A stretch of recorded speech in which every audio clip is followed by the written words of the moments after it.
The cloud. Okay, good. Hello. Got it. We are now recording. Okay, let's, Say what you're recording in the date. I'm recording the Facility District Advisory Committee meeting on February 13th at 4:30.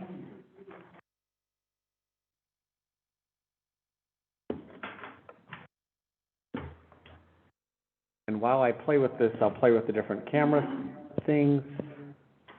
And I'm being, We could, you mute your,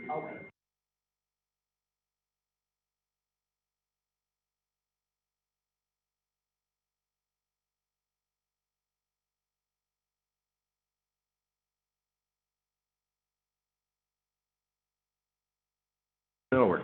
That's fine. That's good. okay, I know what the problem is. Is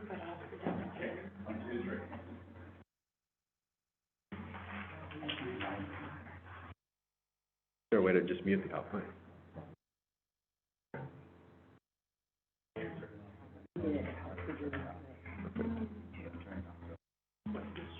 Okay. I think we're working. We are recording, but I don't want that view. You're good to go. So I have to start. Yeah, just. I'll send it to you. Okay, I think we're all set. I would like to call the Facilities District Advisory Committee meeting to order. And we would like to approve the agenda. Does anyone have any comments on the agenda, or do we have a motion to approve the agenda? I'll move to approve. All in favor? Okay, approval of the minutes. Does anyone have any comments on the minutes, or do we have a motion to approve the minutes from the last meeting?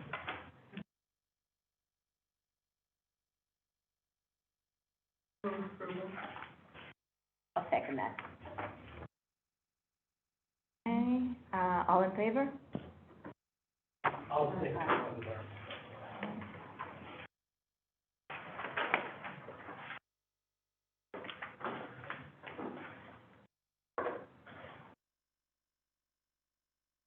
I do not have a communications report this month as the chairperson, so I think we can move to staff communications report.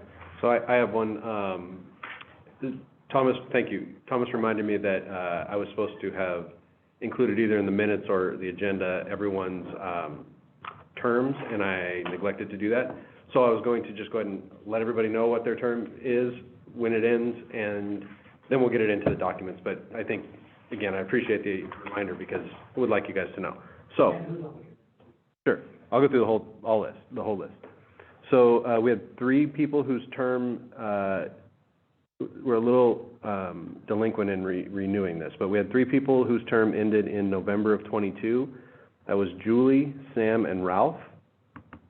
Interestingly, all 3 of whom are not here tonight.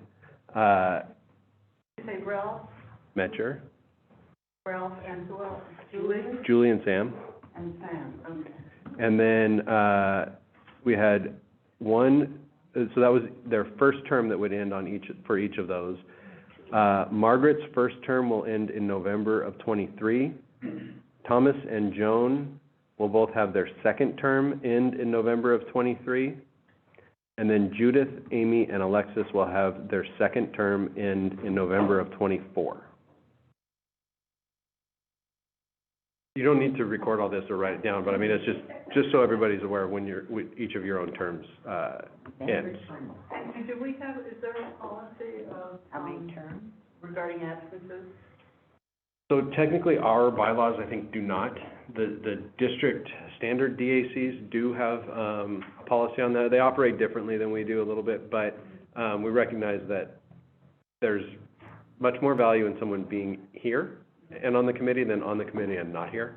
So that's something we're going to be talking with the board facility subcommittee about. And then as Carrie mentioned last time we met, we're probably going to be expanding this committee a bit as well, which will help with a couple of things. It'll give us a broader input, but it'll also, we're hoping, make getting a quorum a little easier. Although in fairness, we've been making a quorum, but like tonight, just barely, right? So I do think that there's a chance that the Board Facility Subcommittee will make a recommendation that we maybe replace members who no longer attend. And I think that's all I had. Carrie, did you have anything other than what's agendized to add right now? I don't know. Okay. Oh, is there a limit on number of terms? Sure, yes. Two? It's, I think we went to, no, I Two think we terms. went, 2 terms of 3. let me verify that. I think he's right, but we changed it, because remember when we started, it was something like, I don't know, 4 2-year terms or something, and then we changed it when we kind of reorganized things, because we split apart the 2 FDACs. And I think Carrie's right that it was 2 3-year terms, but I'll verify that. Thank you. So, Alexis, the next thing we would do is the water intrusion repairs project, but I think it might make sense to move Roosevelt to the front, and I think you and I had kind of briefly discussed that earlier this week. We did. And I think our consultants would appreciate that too. So if it's okay with you, we can maybe bring 7, what was it, F? Oh, no, oh, I F, think sorry, F. Yeah, 7F up till now. Okay. So, we're gonna get right into Roosevelt. Terry, are you gonna lead off with this? I can lead off with it, and then I will hand it over to our architects. So, as many of you will remember, we have been working on the Roosevelt campus plan for a couple of years now, and never really quite settled with it. And so we, after the April community meeting where we really did not meet sort of we didn't feel like we got a consensus, we went back and we did some additional work, additional designing, and along with DSK, our architects on this, we also asked for a little more help from MRY to sort of take a fresh look at it and sort of help us along to help communicate this really good story of what we could do.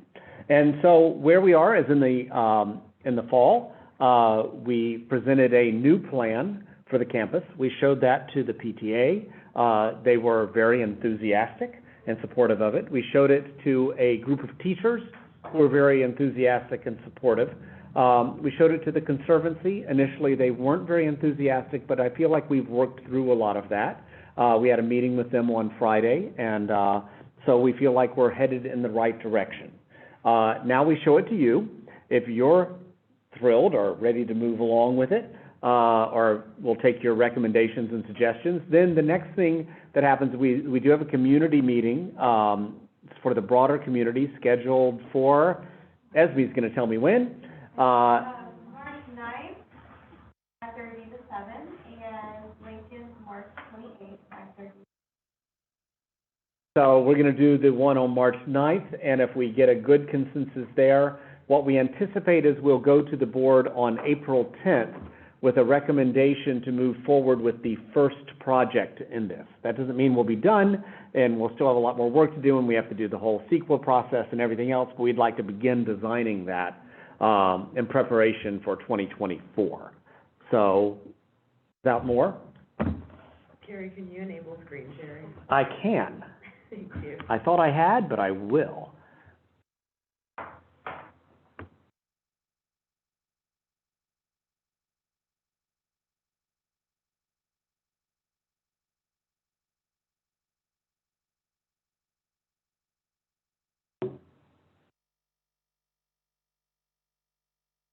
Yeah.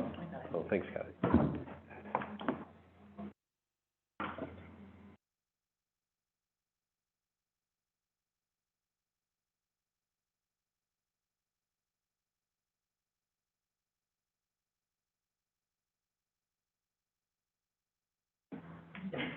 You guys can go up front if you want, whatever's comfortable for you. Oh. We're not gonna make you stand on the table like the last Oh, time. is that right, perform? I can do it here, is this okay? Yeah, does this pointer? Yes, this point. My eye. Yeah, the little thing is right there. I also Top have, right. cursor. So I'm James Mary O'Connor with Moore Blue Dell, and I'm here with I'm Roya Shanyon. And our team here with Abby Sawyer. and Jeff Fuller. Thank you. So I'm going to take you through the presentation, and I don't know how much time we have, but I'll try to do it really quick as we can. But just kind of initial look at this is the South Quad, but looking at you move it. Okay, next slide. Time delay. So this is the aerial view of the existing campus as is now. And what we want to do is talk about opportunities around the campus and how we can reimagine the campus. Next. So, well, first, the campus is actually quite small in area for the population of students, and but there's some unutilized areas around the campus, particularly Montana and the 9th Street. And what I mean is things have retreated back from the property line. And that's a potential area of really enlarging the campus. When we look at the older buildings on the site, the South Quad is the oldest in 1935, and then we have other buildings built in the 1940s. They're the oldest buildings on the campus. Next. When we look at the existing classroom buildings, and sometimes think of it as a kind of a container, the existing container, the existing buildings, what kind of dimensions are they? 23 by 42. These buildings were built a long time ago, and they don't reflect current educational needs. So what we've done is overlaid what we need in terms of the educational specifications. The red lines here are the proportions and sizes of the rooms that we need for classrooms, and the green area are the sizes for outdoor learning spaces. There are outdoor learning spaces currently on 9th Street, but that isn't a very safe area to have. Today you want to reverse that. You want to have the boundary of the campus be the building and not the play areas. So we intend to kind of flip that. But that's just looking at those buildings. And then towards the east, those existing buildings, looking at what we have there. For the kindergarten, really going up to 1,350 square feet, and then outdoor spaces. So they're much reduced in terms of what we need. So on the outdoor area, is that square footage the entire envelope, or is that, you said 1,200 square feet for a classroom, does that include the outdoor patio? No, it doesn't. Or in addition? In addition, we have outdoor area. How big is the patio? And we're looking at least 10 feet by the length of the classroom. Yeah.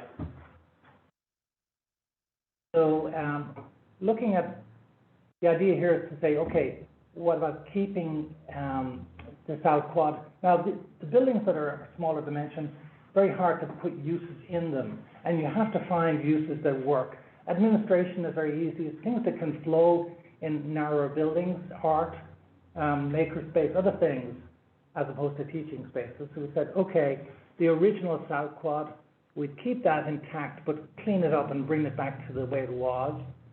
Next. This is what it looked like in 1936 as the first piece that was built and designed it was designed as one ensemble, all of these pieces in the center. Okay. And right in the center, this is what we want to show you, is the kind of master plan here. In the center would be the South Quad, brought back to its former glory, with its arcades and buildings, and the windows and everything restored to where it was. Next. We would reimagine the entry, and the best place to put an entry is on Montana, on the western side. That is the most public of areas. That's the community area. That really makes a lot more sense than the opposite side. This is what it looked like in 1950 with the South Quad. This is what it looks like today. It's kind of turned itself inwards, and you wouldn't, for many people, they wouldn't know unless you're living here that it's actually a school, but it's kind of inward looking. Next.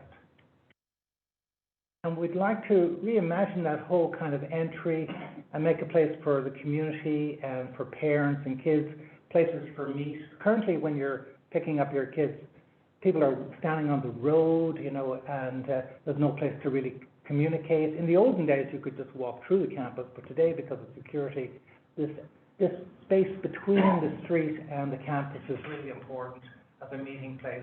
We're looking at putting the library, the most public of all the buildings, at the edge on Montana. Next. This is what it looks like today, and with the lawn, you know, it's not the most sustainable thing, this sort of lawn. Next. And this would have an introduction of some native planting and some greenery, and bring the landscape out to the street. And then from here, just back one for a second, you will be able to see the South Quad, the historical part, the older part of the campus from this view. It'll really kind of emerge out. Next.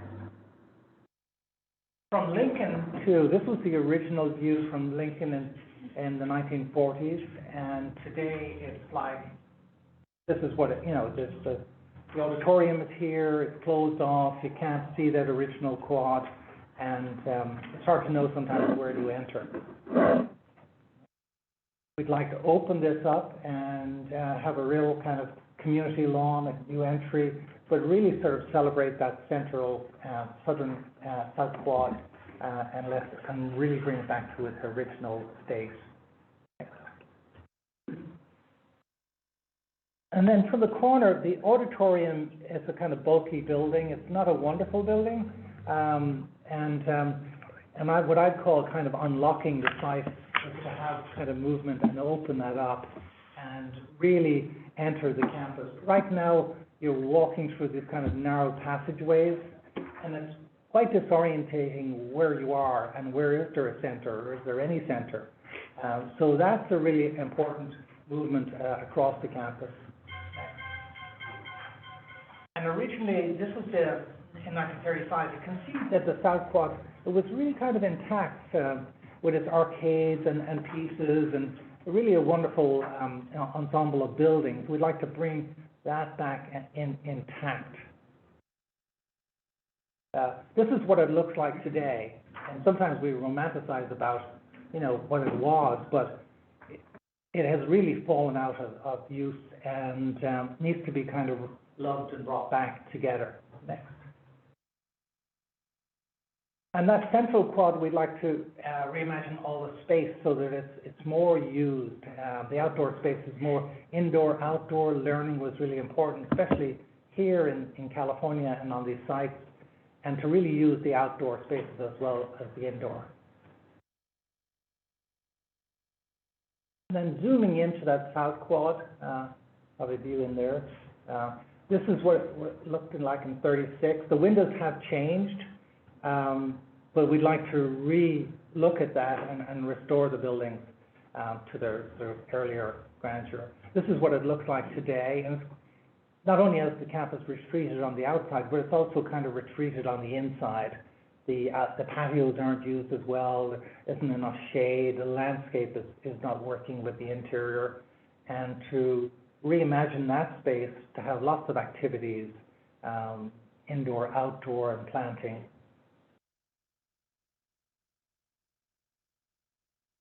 We'd like to see lots of community uses and spaces around the campus and how they could be used as part of the campus. The kindergarten, we are looking at the kindergarten in the same location as it currently is, but really pulling out a lot more and gaining more kind of presence there. Obviously, we're putting in new transitional kindergarten along with bringing the sort of state-of-the-art classrooms there for kindergarten, and making, of course, it'll have its own entry and own campus within the campus. Next. And what I'm showing you here is the master plan, which means, what does it mean? It means setting where all the pieces are going. Even though we're showing you images, these buildings are not designed. So there's a lot of things that have to happen. Next. Right now, there is no center. There is no main aspect of the campus, and we would like to propose that there'd be a kind of heart to the campus, and that the heart would be in this location here, between the South Quad and the Makers building. Next. See this sort of central quad or heart of the campus with stairs bringing you up. And Kerry was asking me recently, why are the stairs there? And I promised Jeff that the one thing we wouldn't move is the money that was spent on the electrical transformer. And that's hidden behind the stairs. So, yeah. So I always think that, the best work comes out of constraints, right? So lots of different ways of having open space, but it needs to be useful. It needs to have shade. It needs to have protection and kind of security. And the maker space on this building would be at the ground floor level with lots of activities flowing out. It's a great transition between the sports that's on the west side, and then teaming rooms that are rooms that can be subdivided and educational teaching happening in those rooms. The maker space would be fully equipped with different equipment and flow indoors and outdoors. And then the cafeteria. The cafeteria is really a kind of odd building at the moment. It doesn't serve the campus very well, and some of the parents or teachers have told us that it kind of separates people who have and have not, and the people who can afford it don't eat there. They eat on the other part of the campus, and we'd like to change that, and we propose that the cafeteria be where the sports fields are. There's lots of activities over there, and have the education specifications of this cafeteria. It's a much bigger space that has indoor-outdoor eating. Next. And it's a good spot to have it in terms of loading, and so we're showing here some views of the campus, indoor-outdoor cafeteria, up and over doors. We've done something similar on the main campus at the Discovery Building, and this indoor-outdoor really kind of works very well. It becomes a kind of home for a lot of kids. Next. We're showing at the moment the community gardens next to this, although that might change. Some of the teachers felt it belongs closer to the kindergarten. So it's in this location beside the dining for the moment. The auditorium is shown here as rebuilt, but the auditorium, which is often an internal building, but can have activities that open up onto the outside and have performances, theater, music, performances, but you need a space for that to happen. Next. And quite similar to the JAMS campus, where the theater, the recital space opens up. And I think this idea of getting more out of buildings and more out of your campus is really important. Arts facilities is part of that. Shade throughout the campus, how we do that. Right now there are arcades, but they're very dark. There's no light coming through. On the left is the elementary school we did a number of years ago in San Jose, and it has translucent panels, which brings lots of light in and keeps the heat out, but and direct sunlight. And of course, why are we doing this? Well, education, as Kerry would say, is changing, and it's really changing all the way down. I mean, it's of course really changing in high school level, but all the way to the kindergarten. It's changing, and my kids went to, they attended all the school district schools, but we remember well Roosevelt, and those buildings haven't changed since they were there. I mean, years and years, and so it's a time now to really look at that building and campus. Next. Flexible spaces that are no longer previously we often designed particularly classroom buildings as kind of single use, corridors and classrooms, but today education happens in different ways, and we need to have a more flexible use for the buildings.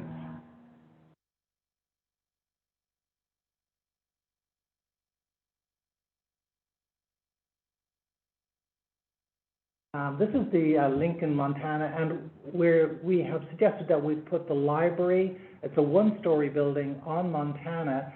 Because of all the buildings, the library is quite public and it's more open. The auditorium is used by the community too, but it's not so public and it's not so open. It's by program more internal, and so we would have security here. What's looking like it's very open, but we'd have gates here, and you'd have a check-in at the library, and you'd be brought in. Today, of course, with security, we're looking at all those issues about safety, but on the other hand, we don't want to turn the school into a barracks. You know, it needs to be part of the community. Then, in terms of the organization of the campus, to the north we have classroom buildings which are second grade, first and second grade on the ground floor, and then third and fourth and fifth on the upper floors. Kindergarten towards ninth in Montana, library, and then in the center we have administration and arts. And those buildings fit quite nicely. Those 4 white buildings around, which were part of the earlier composition, those are restrooms. I think 3 of them are still working as restrooms, so they will be brought back. The building on Lincoln, we are keeping that but rehabilitating it. It's wider, so it's a little easier to transform, and we're adding to that. And then in terms of parking is always an issue, and we looked at 2 solutions for that. One is to take the current parking that's on 9th Street and just put it on Alta? Yeah. Alta. Mhm. Put it on Alta, and just by doing that, and this is the low-grade way of doing it, restriping it, we pick up another 22 spaces along there, and it's very efficient, and just where the driveway is from the alley, you come in from that south. And the sports area also is a defined area. At the moment, it kind of leaks away with the rest of the campus. Next. On the upper floor are 3rd, 4th, and 5th grade, and then in the center is teaming with makerspace below that, and bridges across. Next. Did we not have the other parking? We didn't have the other parking? No, on this one. Okay, so what's missing here is one other thing. We have a second idea about the parking. Go back one.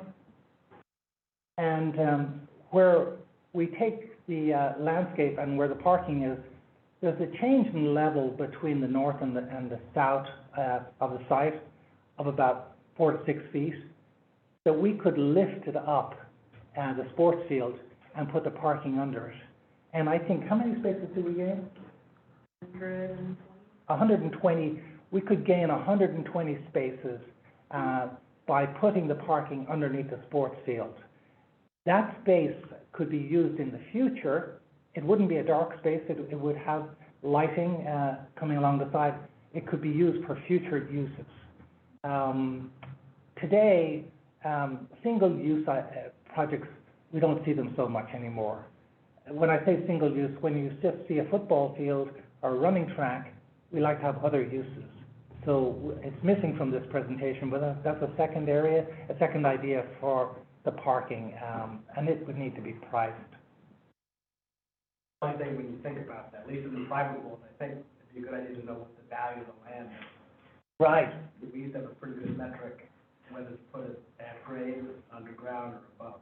Right. And I think that analysis would be important. And this is halfway, so it's halfway down, right? So it's not as expensive as subterranean, and And the sports field is light, right? I mean, it's not you don't have a load factor. Right, you don't have a building or more parking on it, that's right. yeah. I think it's worth looking at. The land is valuable. They're not making more land. Anyways, would you still have the other parking would stay, and you just, No, you that would all, just, you would move the field further the down? field would be moved further back. Uh-huh. So the green field will be to the edge. Parking is all underneath. and we gain more room on the top because we don't have the parking on the Right. top. We get this new space below that, you know, I don't know where cars are going, certainly, you could use that anyway. On the Samo, high school campus, we've designed it so that the parking is convertible. Right. It'll happen, and, so that's another idea which we missed it here. Do you have you any thoughts about what you would put in where the sports field currently is? Oh, well, that becomes more of the sport. Oh, you would? Yeah, that Yeah, expands. it Oh, just I- expands all the recreational areas. Oh, okay. Yeah. It's, you know, it's a benefit. I mean, I think it's something we definitely want to do a cost Yeah. analysis on. Yeah. But an easy solution, we can get you 22 extra space, which is always great, and then, what, 120 if we go with the bigger. The 120 was 120 total or 120 additional? In addition, it would come out to total like 160. Oh, Great, thank you. Right, existing is 45, is it? 45, yeah.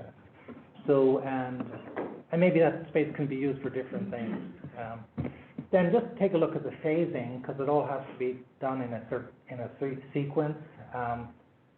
This is the existing plan. So the first would be to demo the existing kindergarten. Now, where that's going, we're still looking at that, but the idea was that would be demoed first. It would be reconfigured on the campus. The first phase would be to build a new kindergarten and transitional kindergarten and the library and some of that entry area as the very first project. Next would be to demo the existing sports area and then to build a new, next would be to reconfigure the parking and the sports field. Phase 2. Phase 3 is the classroom building on 9th Street, and demo those, and then build a new classroom and cafeteria building, and kitchen, of course. That's the math. Then demo the auditorium and that central, those existing prefabs, porticos, you call them porches, cabins here, don't you? And next would be to build a new auditorium and the teaming along with makerspace, and then complete this building on Lincoln.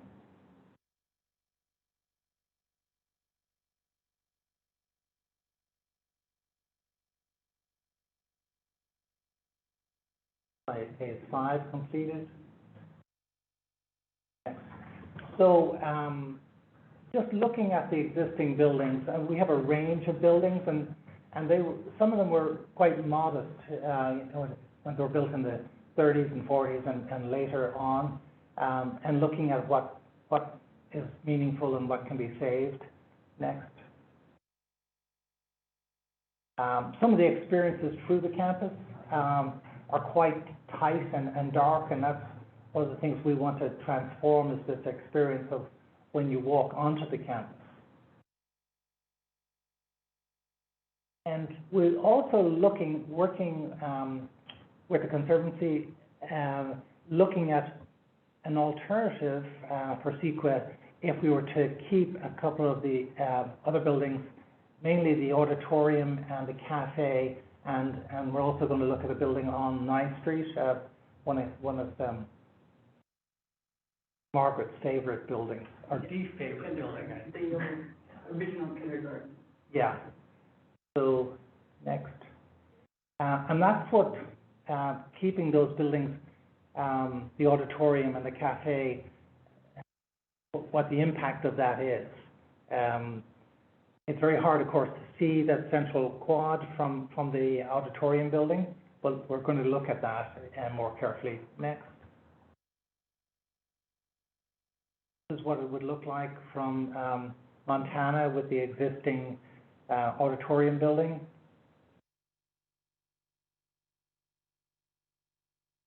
One of the things I wanted to mention, or maybe in discussion, is you mentioned the library being kind of the community face, but in fact, the library doesn't serve the community.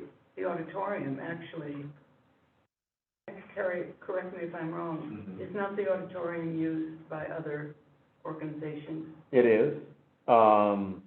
We do still hold out some hope that in years to come, the city will be more flush and we'll go back to a plan that we had years ago, which is that the libraries would also be community use and community centered.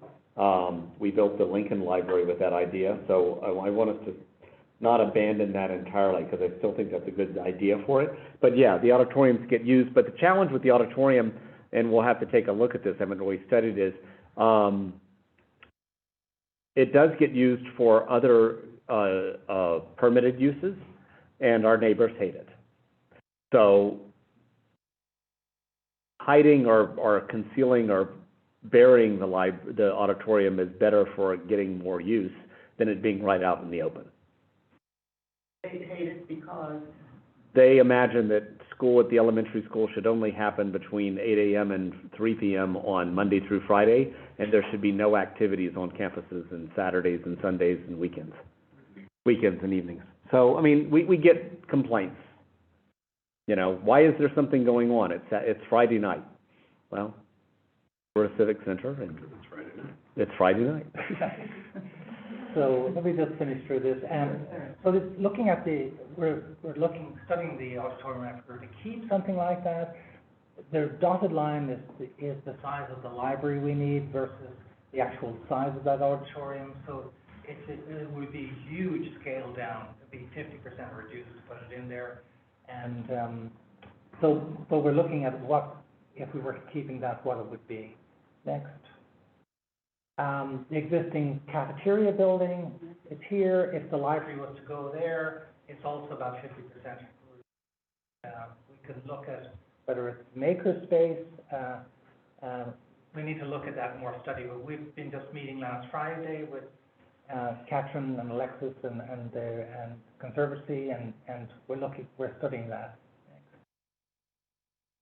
That's it, okay. So, yeah, that's the overall plan of where we are. So Margaret and Alexis saw this last week. We did. Well, hand it back to the chair. I was just curious about the entrance being on Montana. Is that traffic-wise when you're dropping off your kids? Yeah, so you'll still have, there'll actually be 3 entrances. Do you want to talk about the entrance? Yeah, so we'll still do the TK kindergarten entrance off of 9th Street, as it has been, so there'll be a gate over there that they can come in. We'll still do our 1st through 5th off of Lincoln right there. This front entrance really is the main entrance for visitors, guests, other times when we have sort of entrance area. So it won't be, it'll be the way to get to the secure location of the office, but not so much, I mean, there probably will be some student entrance there, but the main drop-off will be off of Lincoln. I'm just thinking, like, you go as a parent to go pick up your child because they have a dentist appointment. Yeah. You know, is there parking there? There's available street parking on both Montana and Lincoln. Yeah. But otherwise, you will encourage parents to drive on, to not use that as the primary entrance. No, the goal would be that you would park along either Lincoln or Montana, and then use that as the entrance to get onto the campus during the school day if you needed to retrieve your child. She means for drop-off, you would be encouraging them not to use Montana for drop-off and pickup. Right, that is correct. Yes. Oh, okay, sorry, I misunderstood. Yeah, and I think the answer is yes, we would encourage them not to. You're not really encouraging it. By having a welcoming, open. Yeah. Well, you have it there at the moment, but it's pretty mean, and, you know, the ramp that exists there. So people are using that, but it's Well, I mean, don't a lot of families walk? A lot of families walk, and it would attract more families to walk in, and that's, actually, a lot of families. yeah, that would be the major sort of walk-up space. Right. You don't drive on Montana and stop on Montana. That's what I was thinking, that's the reason I was like. Because there's a metered parking all along Montana, so there's generally cars parked there. You wouldn't park, when you'd be literally in the street letting your kids out. Yeah, it's usually on 9th and Lincoln is where you'd park. Yeah, Yeah, along here or along here. yeah, Um, you can park on Montana and Right. 9th and Was the welcome that way just for looks then? Like, Well, I think part of it was also to encourage people to not be driving their kids to school, to walk to school, because I think what I'm hearing is that's an entrance we would like people to walk to and walk into. And, you know, I mean, it's, Front door. part of it's aesthetics, yeah, it doesn't feel great to see like a, you know, dungeon-looking entrance to the, which is supposedly the front of the school. It also gives parents a place to wait, right? So if you're picking up a kindergartner, but you're waiting for somebody from one of the upper grades, Yeah. or a place for parents to gather in the morning, because they can't be on campus anymore. And they do it there, and then the kids can just go off to their designated entrance, depending on their grade level. Where is the office? Oh, sorry, in the South Quad, so the So that- administration is here, and it'll also now be so more central. I mean, it's still in this location, but now you'll be able to see everything. Right. Yeah, it won't be so encumbered. And what, right now, we're thinking that in the side of the library, we'd create a secure entrance. Right. So a place to go in, get checked in, and then be able to be released onto campus. Yeah, So, you know, we don't really want the open a gate and then you get to wander, right. maybe to find the office or wherever else you'd go. We also don't want a cattle chute getting you from a gate to the office. Right, like sort of we have now. If I could sort of summarize, I think some of the discussion points from last week's meeting, with the Conservancy, and Alexis and I were there as well.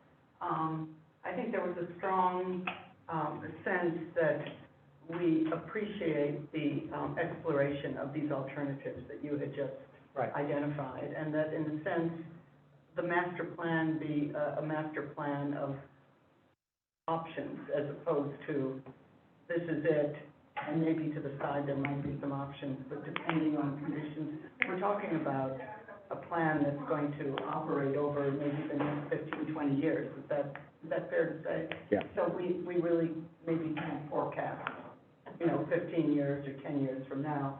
So just the idea that the best thinking, this kind of discussion of some options, and especially since the two large footprint buildings, the cafeteria and the auditorium, in your phasing plan, don't disappear until Much down the later line, down. Yeah. much later. So there might be an opportunity to explore some reuse Right. scenarios there. And we still have to do, I mean, we just met on Friday evening, and, so we're, that's on our thing to look at. As well as that little kindergarten piece that was part of the original. Oh, yeah. I'm not gonna let you forget that. No. Especially since Carrie mentioned that the kindergarten teachers wanted some sort of meeting spot or some sort of work. No, we'll definitely look at that, and I agree, it's a very nice piece. I do, in our experience of working on master plans, it has to do two things. It has to have a big idea, but it also has to have flexibility so that it can change over time. It needs to have some overall idea, and it allows lots of things. If you don't have that, it sort of falls apart. And then I think the other 2 points I just wanted to underscore was one, the question we had about, the amount of,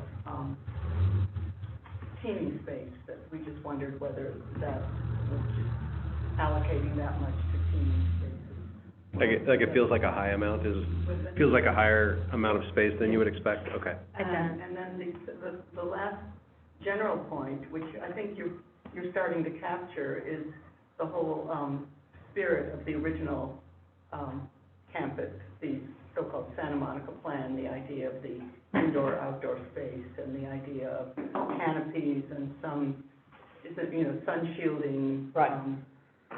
Strategies that could be carried on in a new iteration. Yeah, I think they were great. I mean, that's the wonderful thing about here, indoor-outdoor learning, and since COVID too, those have become more important. So I think we want to do that, and pick up on the really brilliant things of that plan. And then, and lastly, one more thing that has occurred to me, we did talk about the footprint of the proposed library here, and whether there was a way of maybe reducing that and opening up more space for the kindergarten playground. We had a conversation in executive cabinet today about the, right-sizing the library for this group, and we do think that we could, pull off of the ed spec some, Probably more like, right now, we're planning for, and the ed spec plans for 7,900 feet, and we think that probably around 5,500 is a better number for this population, for this size population. We have 3,500 at Edison, which has 400 students, and that feels like the right size.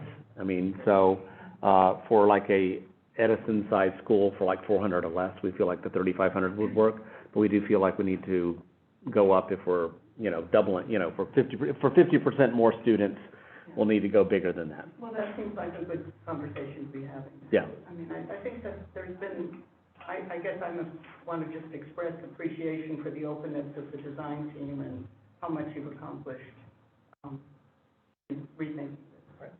Well, that's great, and so I usually say that, design is on a diet, good-looking things aren't so big, so I think we can take down the library a little bit. Except for your salary, right? That's just my.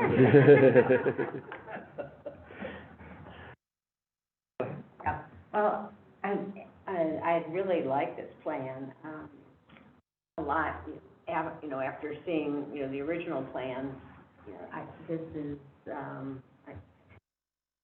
it's just a really beautiful school. It would be great to have this. I mean, I like to see where the library is placed.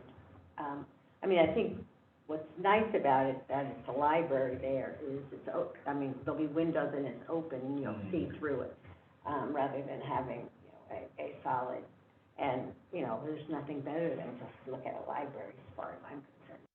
I'm very partial to libraries, but I guess my question is, given the options, and I think that's really, good to be looking at options and responding to some concerns, but it seems like the first phase that you identified included the kindergarten area and the library. Yeah, You have to make, some decisions pretty quickly about that. Yeah, because that would be the goal for the first phase. Certainly the most critical spaces are the TK and K classrooms that are in very much substandard. And so the idea would be to jump on the library TK and K areas as the first thing we would design, and would be as close to shovel-ready as we could once we passed a 24 bond. Probably in the 24 bond, I'd also hope to get the whole sports field realignment, parking and sports field done at the same time. We'd probably be 5-6 years out, sort of next funding round before we'd talk about the 2-story building with the cafeteria. And then we'd be at another funding round before we talked about the teaming room, makerspace, auditorium move. Right. So, which like Margaret said, 10 years down the road, Right. we might, whoever's sitting here in that experience might have a different idea of where we're going. It might not be us. Right. It might not, I'm hoping it won't be me. Most likely it won't be. But I have a question about the phasing. So Yeah. under the alternative plan, one of the options you showed, where if it wouldn't have the library there, what would be there? There'd be more kindergarten? No, we'd have the library. In phase one, it would have the library in that location. But it wouldn't. But she's talking about, if we don't remove the auditorium or the Yeah, I cafeteria. think we're looking at the library. In any case. In any Yeah. case, I was showing that Okay. really replacing it with I the see. library, even with it In down. those other, it wouldn't work, okay, Wouldn't work. It'd have to be all right. something So else. that scenario, one direction that would go is the auditorium remains the auditorium, and the cafeteria might become the makerspace. I see. You see, I see one, okay, so not the library, okay. but probably not the library. Okay, thank you, that's helpful. Are you a librarian? I am, now I'm on the city's library board, but I was a librarian in my former career, so that's why I have, strong. Alexis, you had a question about phasing? I just have one question about the phasing, and I'm sure it's just expense related, but for the phase 2 to be the field versus the 2-story building and the cafeteria, is that the reasoning behind it? Because I'm just wondering, parking out of So that the you can build phase 2. because everybody's always looking to get rid of those portable classrooms, I know. right? And so I'm just, we're going so far down the road before those go somewhere. think I think the challenge is that, given all of the other demands that we might put on a 24 bond and the amount of money that we feel like is our top place that we can go out for, I just don't think we're gonna be able to do that much at Roosevelt. Also, the other part of it is it'll take us, about 3 years to get up to this point. 3-4 years, so, Yeah, it's just that I think, on the from the community's point of view, we've been talking about getting rid of portables at all the schools as a real priority. We're Yeah. working on it, but the phasing is sometimes dependent on more than just that, of course. And we need that parking lot space to be able to build out phase 2. Sorry, I guess phase 3. So, but we need parking for the campus. So it kind of dictates we do one, then the other, then the next.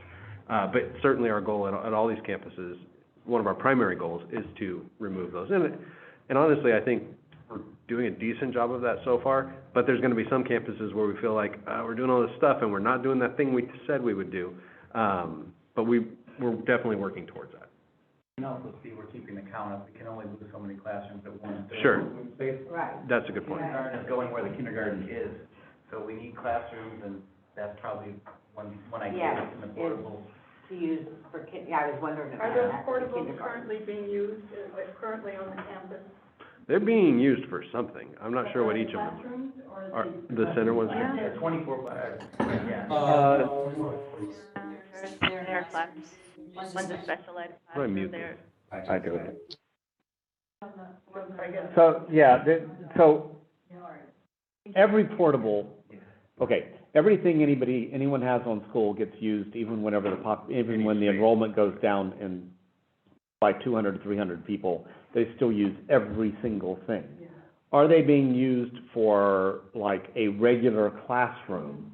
The modulars in front are.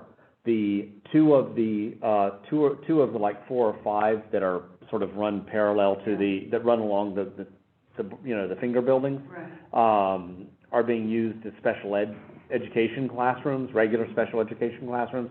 The others are being used for other things, so like after-school programs and music and stuff like that, art. So the others are not as heavily used for classroom spaces. so in your phasing plan, is there, a component that would identify where the kindergartens are going to be located during the construction? We have tossed it around, but it is still being studied. Probably the ones that make up, the fourth finger line, those old ones right there in the center, probably become the TKK rooms, and we're gonna have to do some restrooms and other things. We'll have to spend more money to do it because we can't do what we like doing, which is build first, then tear down. We'll have to displace. So we're looking at some strategies. It's not pretty. It's hard, and honestly, one of the benefits of the original campus plan was we were gonna build the TK&K up in the northwest corner, which allowed us to not have to tear it down. Right, but this is a consequence of that. So it is hard, it's gonna suck for those people, but that's the direction we got, so. I think we all need to remember, as we go through these projects and make changes like that, like, well, sure, it'd be nice if we could put it right in the same spot, would be, but there's a consequence. So this is one of those, and it's not gonna be ideal, but it is gonna be functional. That's the thing, we can make it functional. Does that make sense? Question, just on the parking, you talked about earlier. So if you need to create land, right, to move the monopoly pieces around, is that another advantage to think about? Because then you got a layer of land, build the parking first, that's what we used to always do. Mhm. Then you can do your staging areas and all that other stuff. You got more space to work with. Yeah, Just have to put it in your factory. absolutely, and if we were to go with the subterranean or semi-subterranean, certainly that frees up some more space, but that's also a lot more expensive, you might be looking at $75,000 a space to go semi-subterranean, and that's a hell of a lot more than surface parking, which makes it harder to do. Carrie was throwing out, well, we might try to fund both phase 1 and 2, in other words, the parking and field as well as the kindergarten, TK, and library. That'd be ideal, but now we're talking about a much bigger chunk of the next bond coming to Roosevelt. So it may happen, we may be able to swing it, but if it was, Dubuque, Iowa, and land is $10 a foot. You wouldn't worry about it. We buy the houses across the street. The land there has gotta be, but you guys know the cost. Oh, yeah. $500 a foot, so that's easy, I would imagine. Mhm. So that's the only reason. Now, of course, it doesn't show up on the district balance sheet because there is no balance sheet for land. It's the original cost, what was probably $1 a foot. Mhm. But I think to be intellectually honest, that's the way. I understand Yeah. there's new dollars, Mhm. but if you don't do it now, you'll never. No, that's right. You gotta do it. And we can't, I mean, that's what we've talked about at Samuel High. We can't go up, I'm sorry, we can't go out. So we gotta go up or down. That's it. It's the same concept at these campuses. If we need more space, that's our one option. You know, if you're gonna put the parking in the back, it's kind of out of the way. It is, yeah. I mean, I think, we all think it's a great idea. Funding is gonna be the Well, difficulty maybe, there. you know, how many spaces do you really need? I mean, I don't, if you've been operating with, what, 45, No. you need 120, I don't know. what But the- I think we're still parking teachers on the streets, right? Some. Yeah, Yeah. which I don't know is what not the- ideal. You know, that's a great question. I don't think the need is 120. So, I mean, it's more than, more than 45, but not up to 120. So I think that, yeah, I think there's a place, you know. And interestingly, is even where in one of our CEQA projects where we were adding some parking, just to get up to the number we actually need, Caltrans complained. Said, you need to figure out a way not to add any parking, so.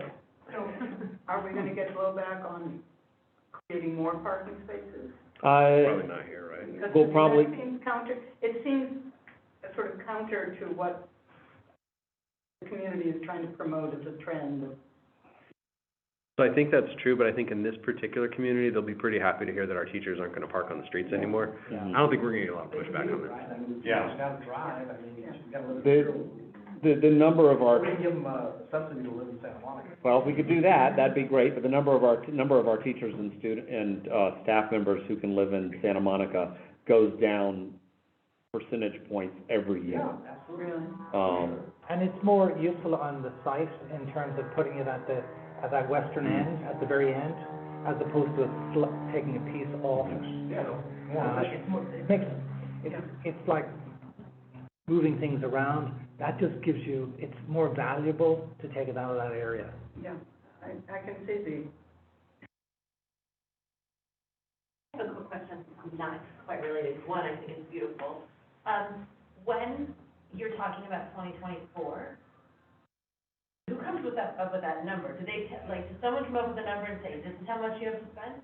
Or do they say, okay, come up with what you want to do, and then add it up, and that will be our number? So we're both sides of that equation.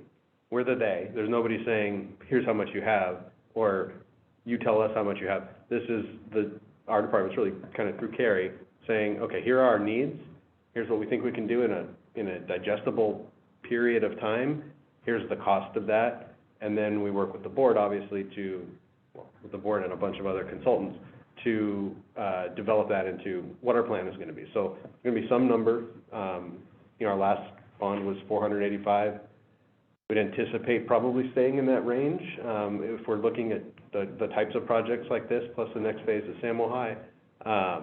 And, there are constraints. I mean, what we could say is, well, if we added up everything that we think we need to do over the next 20 years, it's gonna be X amount. It's gonna be like $1 billion, maybe more. But we wouldn't do that. We wouldn't go out for all that at once. One of the constraints is assessed property value, right? So we may not be able to even, the community may not be able to legally pass a bond that size because it would be, I don't know the best way to say this, the amount of repayment for that would be in excess of what we can legally charge.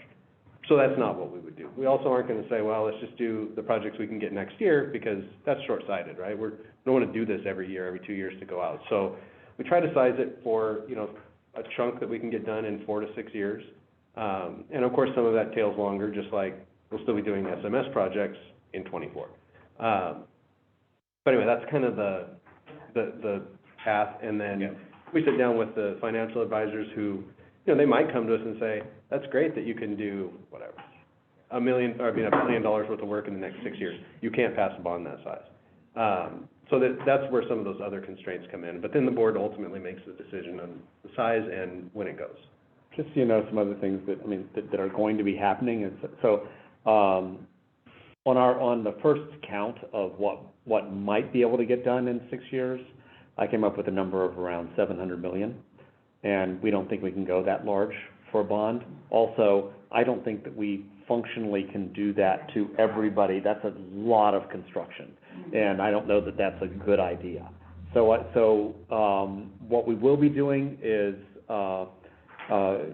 very, very soon, the board will probably be approving a contract to do some polling. And then, as we usually do with bond programs, is there's a district, superintendent, feasibility committee of a bunch of folks, lots of stakeholders who get together and discuss what the right thing is, and they look at the polling, and they look at the numbers, and then, so there's a lot of conversation. And then what I would like us to say is that by September, this group would recommend the project list, which is gonna be probably 75% of the money would be named projects. We'd leave a little wiggle for changes, but we'd pretty much say, these are the projects that we're gonna be building. And, I'd be looking to you all to help us say, this is it, this is what we're going out for. And that lines us up for a March 24, a primary election. Okay, we should move along, so, this was a discussion item, right? Yeah, these are all just discussion. This is discussion, okay. So, unless there's any particular direction from this group, we'll keep doing what we're doing.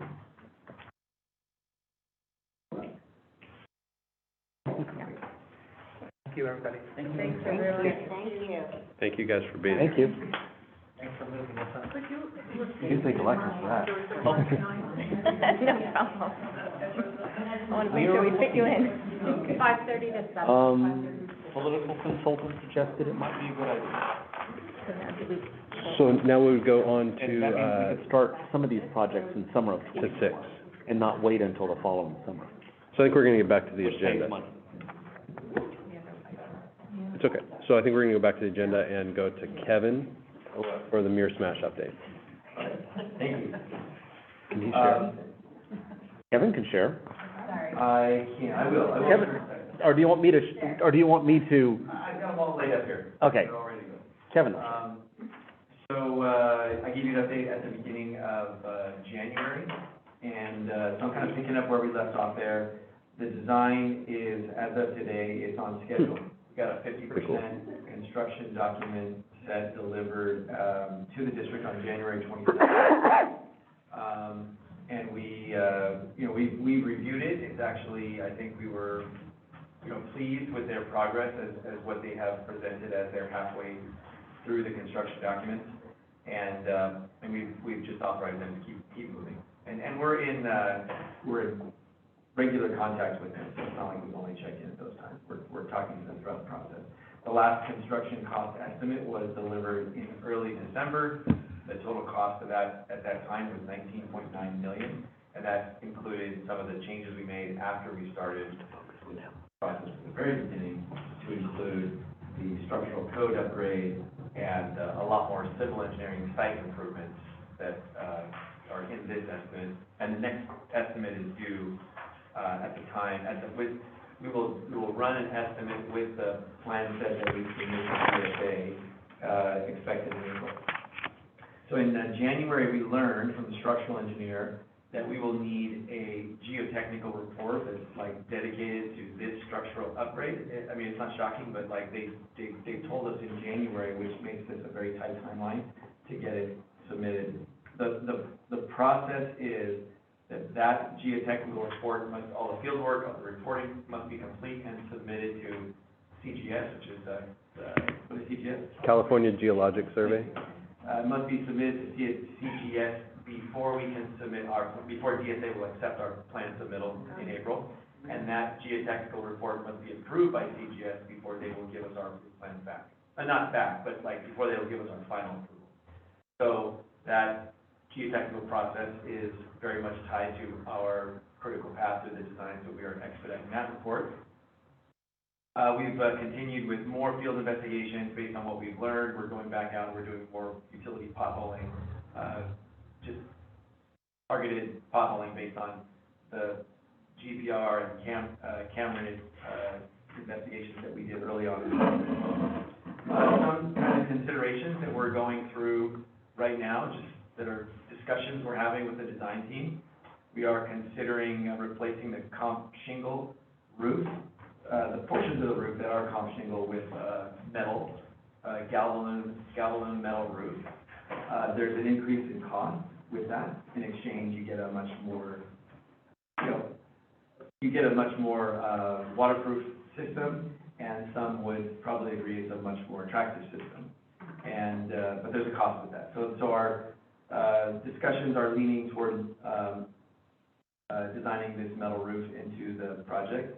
And and we just talked to the architect. They did, in their cost estimate, they assumed that we would do that. So it's part of the project, the cost I've already given you. So it's more expensive, but not more expensive than we've already Exactly. anticipated. I Okay. mean, yes. It's the more expensive of the two options, It is. but it's what we're, It is probably significantly more. It's at least double to maybe triple the cost of comp shingle. So it could come up, as a value engineering. value engineering topic. It could come up.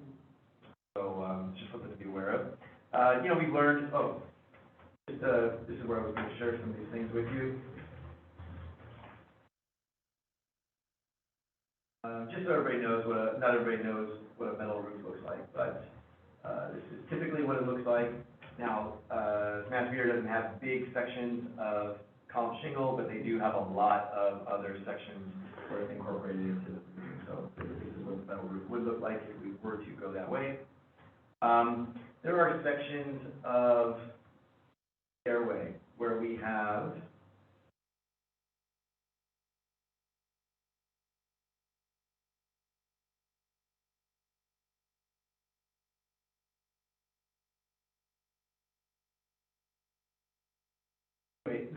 there's a lot of these stairways at Smashmere, and this isn't really, I guess, consequential necessarily to this group, but we've sort of learned that in order to properly demo and waterproof the wall beside the stairway, it's not actually attached there, but we're going to have to cut or move the bolts. We're going to have to remove this stairway, these stairways in several locations. I'm going to get to later with our progress of hiring a contractor, but we're going to talk to them about what does that mean, because, just thinking this through, you have to have some piece of equipment that you could sort of lift these things out, set them aside, while you then go do your waterproofing, and then if we can do this and preserve them, we have to pick them up and put them back. So, Kevin, do I remember when, 6 months ago, you and I walked out there, and I think we saw a number of these stairways where there was significant rust and deterioration. Yeah. But the architect at the time said, it's okay, you can treat that, you can save these. I'm wondering if some of those align where we might say, well, if we're taking it away anyway, just put something new back. Yeah, we could do that. The reason we're taking it out is not because of the stairway. Totally understood. But yes. Right. If the. We may just want to take a closer look at that, that's all I'm saying. And we're talking about this today. The stairways in building B are severely deteriorated. Okay. And the other ones are less deteriorated, so it may be one. That may be our dividing line, okay. But this is kind of another example of one of the things we're talking about. Another big issue that has come up is, related to the wall tile. Now, this section is not an issue because it's not really a wall that's important to waterproof. It's just a freestanding wall on the site. But a lot of these tiles, I just didn't have a good picture of it, are installed on the exterior walls of the building. The community at the meeting was very concerned about these and asked that we promise to save them. And I think Dr. Draghi may have made some commitment to do that. As we've gotten into the design team, we've learned or confirmed what we had suspected, which is this is extremely difficult to do. When you get up there and you look at it, now, just so everybody knows, I believe these tiles, I think graduating students design a tile and then it can go into the wall. It's a meaningful tribute to the whole history of the school. But it's extremely difficult and expensive to remove them successfully and then figure out how to reinstall them. There's other things that we are exploring with our architect, ways that we could either photograph or otherwise scan or document them and then maybe reincorporate them in different formats of the same picture. But anyway, we want to talk to you guys about this because it's a community concern, and at some point we're going to ask for your feedback on just how far do we go to preserve these images and memories? People that went there. Those walls right there, they're not structural. This is just a site wall, so this is not a very good example of the discussion I'm giving you, but The if I, ones you're worried about, the ones you're. if I was to turn around 180 degrees, actually, I'd probably take a little longer. There's a lot of little In the building, locations. right? Mhm. And we have confirmed with the architect, there is no way to replace the waterproofing system Exactly. without taking this off and exposing the waterproofing system. So this is a concern, I'm concerned about it, and we're just sort of opening that conversation. You know, the exterior finishes have been a topic that we're sort of considering.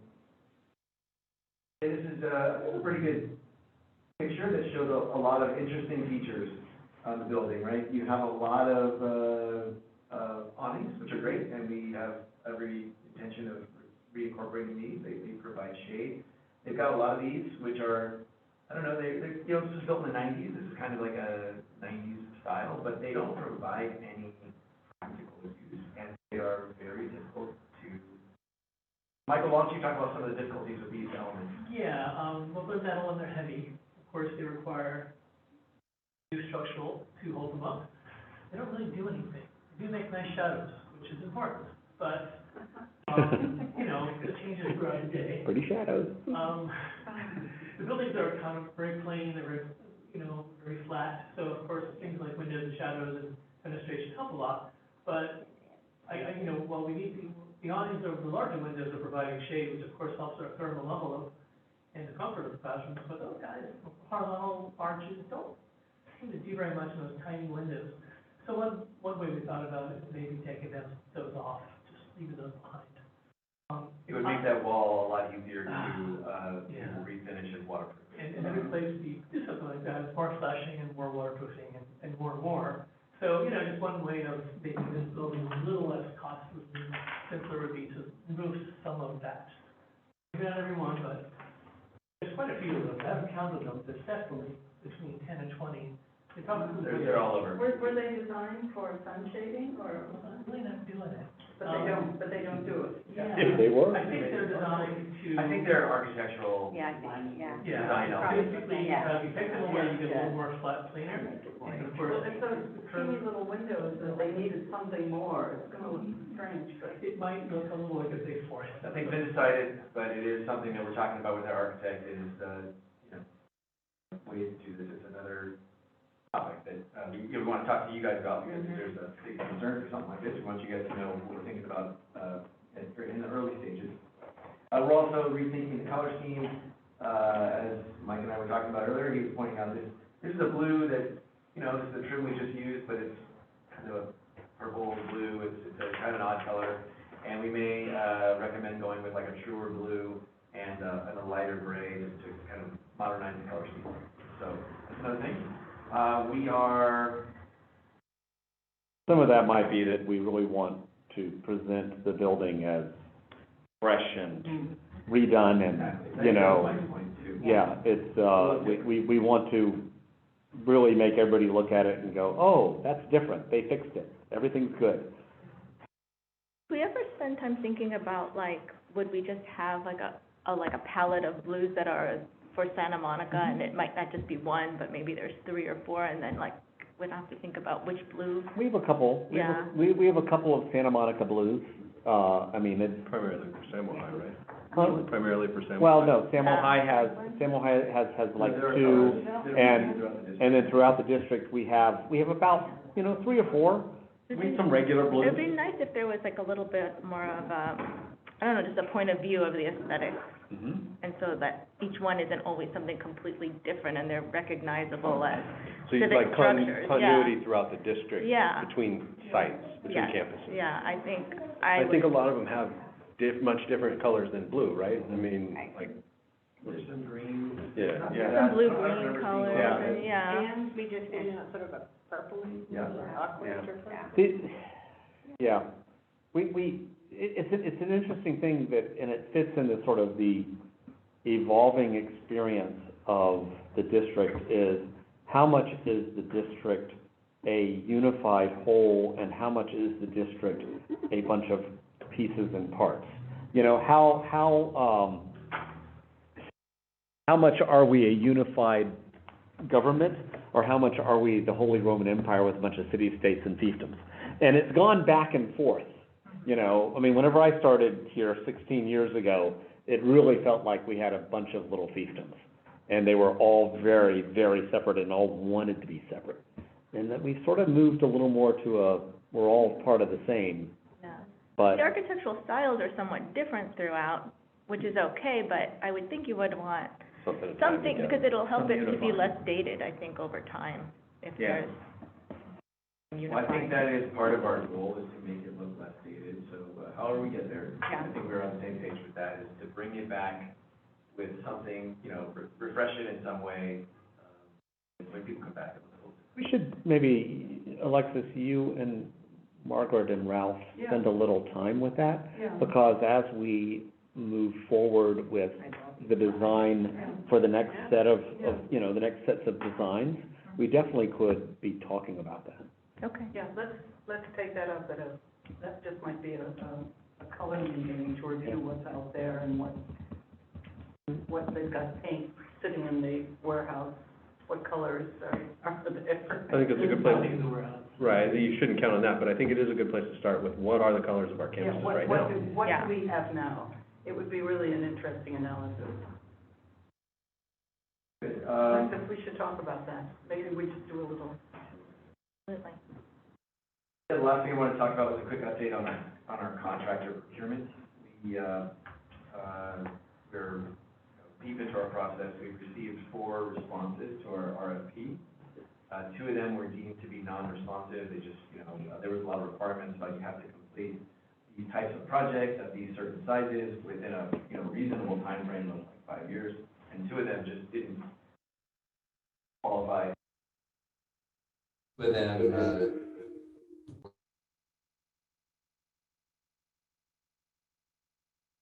selected, I guess preliminarily selected, Block Construction.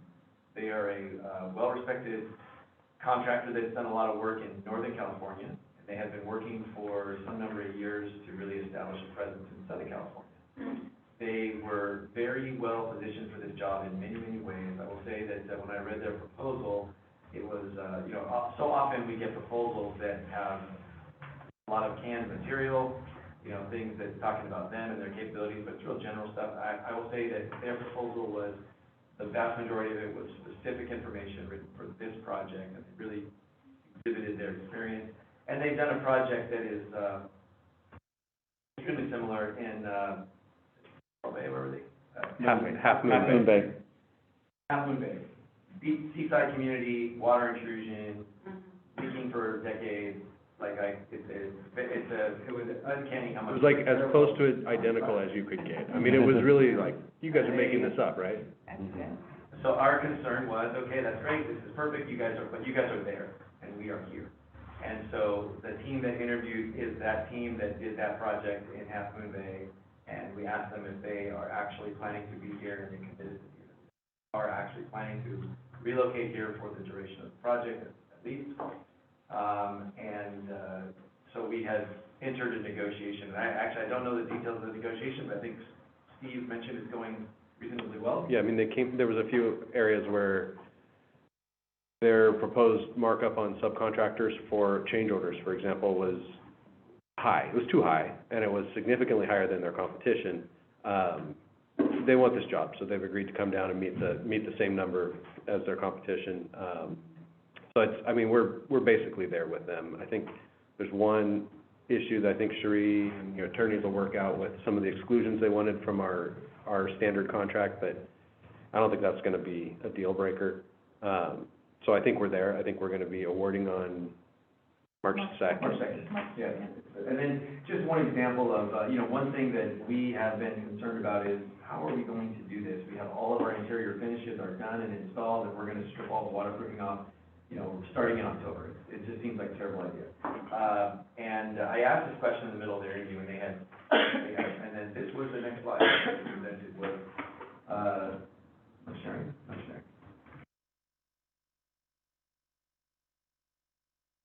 Their next slide was their project in Half Moon Bay, and this is, basically they shrink wrap the building. They installed exterior scaffolding, And then, I'm not really that familiar with this product. You're using this product? No, I've seen it. So you see it at times on, projects where they're doing a massive abatement in a building, and they need the Negative air pressure. negative air pressure to cover the entire building envelope. And so it's not uncommon, but it isn't, I don't know why, it's not really something that we had assumed was gonna happen here. You know, it's a bold step to do this to all these buildings, and these structures are very complicated, but they did confirm this was, their intent. And we don't have their price yet, they're going to incorporate this into their proposal. They said that in this project, the cost to, install this wrap was, I think, $440,000 or $450,000 for this. For 12. $412,000. And so I would imagine Smash Mirror will be multiples higher than that, because we have many buildings and they're complicated buildings, but, I think it's, anyway, they were speaking directly to one of my deepest concerns about this project, and they also felt that this project could be done well within the timeline. But I think this was part of that, because they said, look, Yes. when we do this, we don't care if it rains. It can be raining outside, we're gonna keep on working. There is nothing that will stop us from working, from doing interiors, exteriors, nothing. So I think they left us all, as Kevin said, with just a real sense of confidence that they got this. I mean, they are keyed up to do this job. That's right. So that's where we are. If anybody has questions, I'd be happy to answer questions. I do. I can see how intensive this is and how involved you are in asking the right questions. Since Terry has said on several occasions that the actual configuration of program for this site has not yet been decided, are there any issues around that, or are you just? Our design and our, what we're doing, it doesn't affect it at all. Okay. So we're building classrooms, we're building, So libraries. you're just really just trying to bring this back. We're recreating as what was there as close as we can. But is that from Yeah, your so there's, standpoint, Terry? so there may be some options and things that we would do in the future, like if this were to become a single school campus, we might wanna pull the administration to the front, like, so that we can get there from the parking lot, instead of walking onto campus. It's a similar conversation, that we had about Roosevelt, walking in the middle of the campus to find administration. Same conversation we've had at Samuel High, frankly. So there may be changes like that we would make in the future, but those would be a later project, and nothing that is being done now under this project will preclude us from doing that, or even make it more expensive. It's just gonna be a project that would need to happen at a later I'm date. just wondering that as the superintendent and the administration decide, the community decides what this is going to be, whether there would be any opportunities for small adjustments. So I think some, in fact, go ahead. Okay, so the factors that are very much all in play is that, I'm hoping, and, we're all working towards, by summertime, staff and the board will have determined what's going to eventually go back into this building. Mhm. We also know that because, as we reported last time, this is gonna take longer than we had hoped, so with the structural and other demands that DSA is putting on us. So we're not gonna be able to move back until January of '25 at the earliest, but probably, the other piece of information I don't think I had last time is that we could stay at the college for, the two programs could remain at the college that are there until the summer of '25.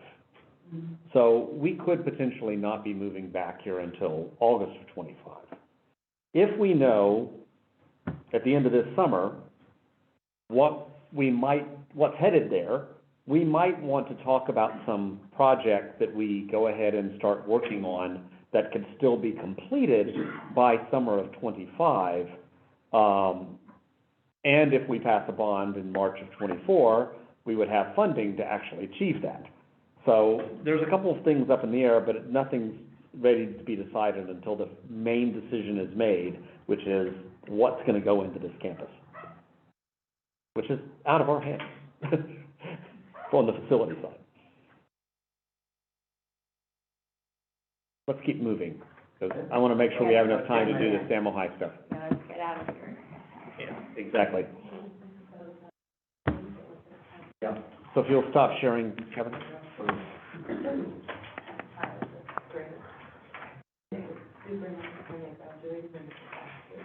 think we're ready to move on to the middle school and elementary update. Okay, so we're gonna go on to the, middle school and elementary updates. Obviously, we'll skip Roosevelt from this list, because I feel like we've exhausted that topic for the evening. And as I kind of put a little note in here, we're gonna leave all of these on our agenda going forward, but there may be some meetings where we say, nothing's really happened, right? So, or it may be a sentence, like at Lincoln, we may say, you know, we're still planning on the 500s being the first project at Lincoln. Something like that. So just know that it's not always gonna be a full, in-depth report on this, but let's go ahead and kick it off with McKinley, which would be our design managers. McKinley is going well. The drawings are at DSA. They've been there since, I think, December. And, it's on target to be completed in March for the review. It's working with contractors, the contractor walk is pretty soon. No, we're at the same stage with Balfour Beatty. No, we're talking McKinley. Oh, yeah. But we just had the contractor job walk a week ago. It was last week. Yeah. And we had 3 firms that attended. So it's, Balfour Beatty, Block Construction, and CW Drivers. CW Drivers on our McKinley project. No, Yeah. CW drivers on the Malibu project. Malibu. Sorry. It's okay. Go ahead, Michael. Contract. Someone's gonna get a Maybe- second contract. Maybe mention the outcome of the community meeting as well, or your recap of it. Community meeting went well overall. Some people were a little upset about a building being put in front of their homes, people on Chelsea Avenue. Of course, I think anybody would be concerned about something like that, but for the most part, the building is doing an environmental impact report, everything is fine. The building doesn't create any negative aspects to the area. And that's set back, if I remember correctly, for the drop-off? Right, Yeah. right. It's a far better drop-off. Some people complain about the breeze being changed. I think the breeze will find its way back. There's, just people concerned about a change, essentially, adding a building to their area. Again, with studies for many, many months and reports being prepared, there's really nothing negative really about the project. Of course, people are just concerned about 2 years ago. Of course, we're concerned.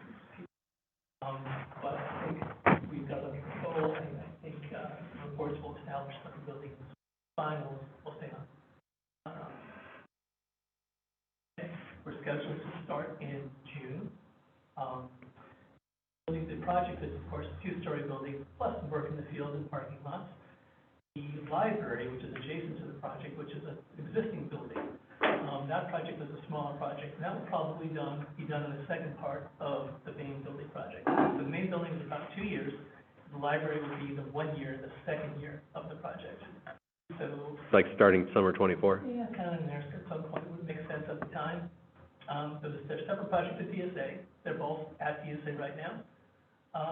So for the most part, they're on schedule, and, hopefully when the contractor's on board, we actually met with the principal last week to discuss the beginning of the real serious logistics about the project, like how are we really gonna do this, make it work for the school.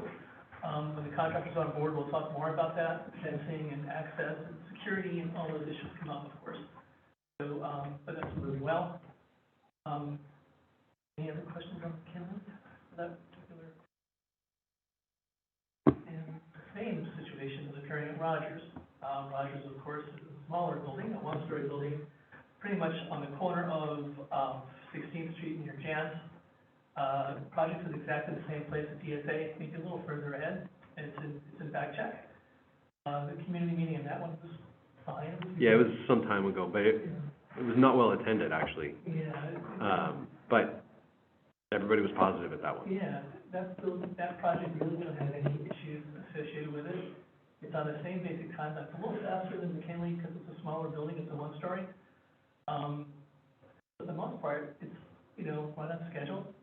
Should be done a little sooner than McKinley, so maybe it finishes in spring. At that point, we just need a little more time to get the building operational, because we do need to take about two months to get a building to function, because the furniture all set up.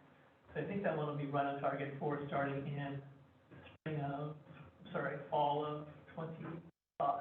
Mm-hmm. And We have so, our contractor. right. We just hired a contractor on the same, interviewed the same day as we did for Smash Mirror, and we selected Balfour Betty, who's a very large, that does millions of dollars worth of school construction. We've also met with the principal, the same thing with logistics, is figuring out how are we gonna build this building among students and community members, all that stuff. It's being worked out. Of course, we'll hone it down as we get a contractor on board and make it a workable site. And just to go to JAM, the JAM library modernization, that is in DSA back check, and that should be, we expect that to come out in March. They have the same contractor, because they're actually right next to each other, the JAM's library and the Will Rogers, sort of back to back, so it's Balfour Betty, and that project is starting in this summer after school starts, and they'll be able to move back in for the following fall, they'll be back in that. Right now, we're working on creating a temporary library in room 44, which is sort of double-sized classroom, fairly close to the existing library, and we're working on cleaning up that space, making sure we have electrical and data in there, and moving in some temporary furniture. We're borrowing some jams, we're using some existing furniture. We're able to actually purchase some of the movable shelving that we're putting into the the new library. We're purchasing that and putting that in the temporary library early, so it was a concern to the librarian she would have enough books. That's in the works. Want to go to Grant? Sure. Grant is different with aid right now. We put the project together on paper, I met with DSA, and the problem there is we have about 4 different structures built at different decades from the 1930s to the 1960s, plus canopies connecting them all between the buildings. All of them have different seismic constraints and problems to the codes they were built under. So for instance, the 1930s building might behave differently than the 1960s building in the event of the seismic event. And that has to be pretty much sussed out for engineering. So we're putting together a testing agency, seismic testing agency, to come in. We're still waiting for a proposal from them to see how we can first of all, get the testing done, which will take, so we were hoping spring break, but there's no way. We have to dig probably 20 or 30 holes. We've got to excavate some pieces of the walls to see how they were built, how the walls are connected to the foundation. There's many things that have to get looked at. So that will probably take the summer to do the testing. So the project is now back a year for that being. Of course, we'll resolve it. It'll be worked out. But we still need to do an awful lot of testing and basic calculations to make sure, always when the building is done, all the structures are tied together and basically behaving the same way. In that case, with funding that's been, the SMS funding that's been allocated for the grant project be set aside and? So I can address that. Remember when we talked, we had a list of projects and we said, something's gonna have to give because we added Mirror Smash, but we decided to wait because what if something got delayed by DSA or some other reason? That happened. So we saw that Franklin and Grant both had issues that they can't go forward this summer, so they're automatically deferred to a later bond. And So what's the total allocation, then that gets folded into, does that equal what is going to be spent on Mirror Smash? Not quite. No. We're not ready to talk about that yet. Okay. It's, All right. because there's still so many things that are up in the air, but it's probably not gonna be exact. It was kind of for our, if we wanted to be conservative, this was the least desirable option. Obviously, McKinley's the most expensive, right? So if we could have, if McKinley would have been deferred, that would give us a little cushion when we're dealing with it. And then Rogers and Jams were the next most expensive, giving us a little bit less cushion, but still some. The least expensive option was Grant and Franklin. But that's where we are, and that's the way, you know, we said we're not gonna try to game this. It's going to be what it is. Well, that's what it is. So Franklin and Grant are both deferred. We will talk about the funding, especially when we know some more firm numbers, I think, on all of our projects. But Grant, to your specific question, all of its construction funding will be deferred to a future bond. Thank you. Franklin, I wanted to just mention about JAMS, that we had our super meeting a while back, and that's already, for Franklin, the project's deferred. The project was completely designed in DSA, but there is some issues with the fact that the enrollment has been increasing since COVID, and there is a need for classrooms, and so the classrooms we were taking out were actually not able to accommodate the kids.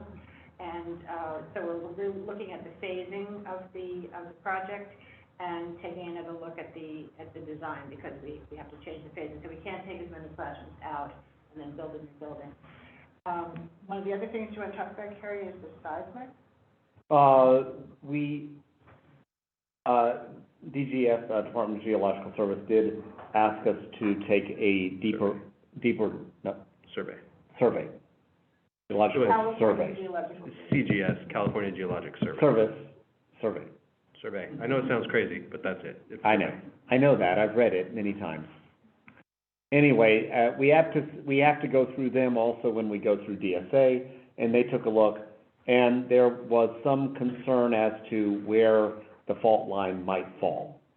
And so, over the winter break, we did some additional studies. We're still getting the sort of full results of that.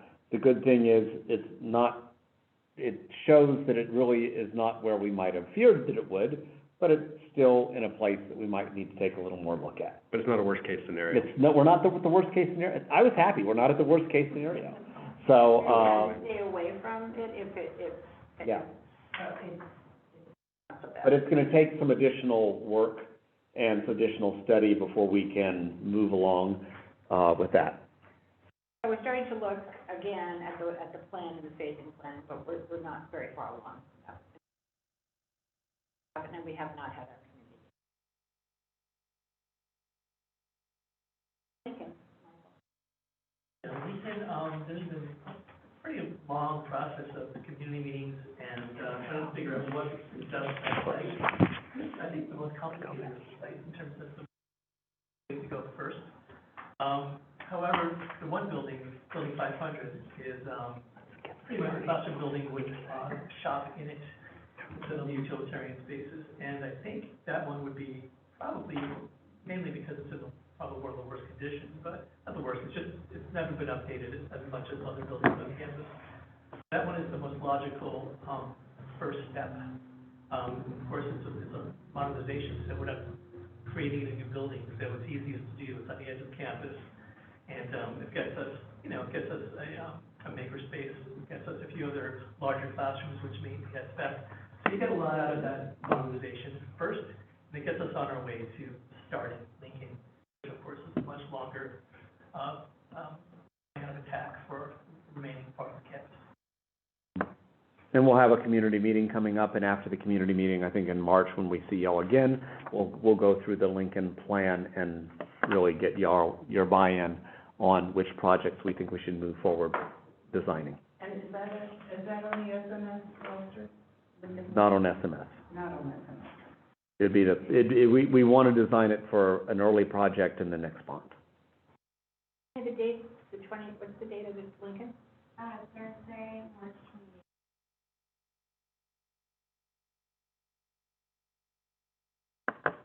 Thank you, Michael and Barbara. Yeah.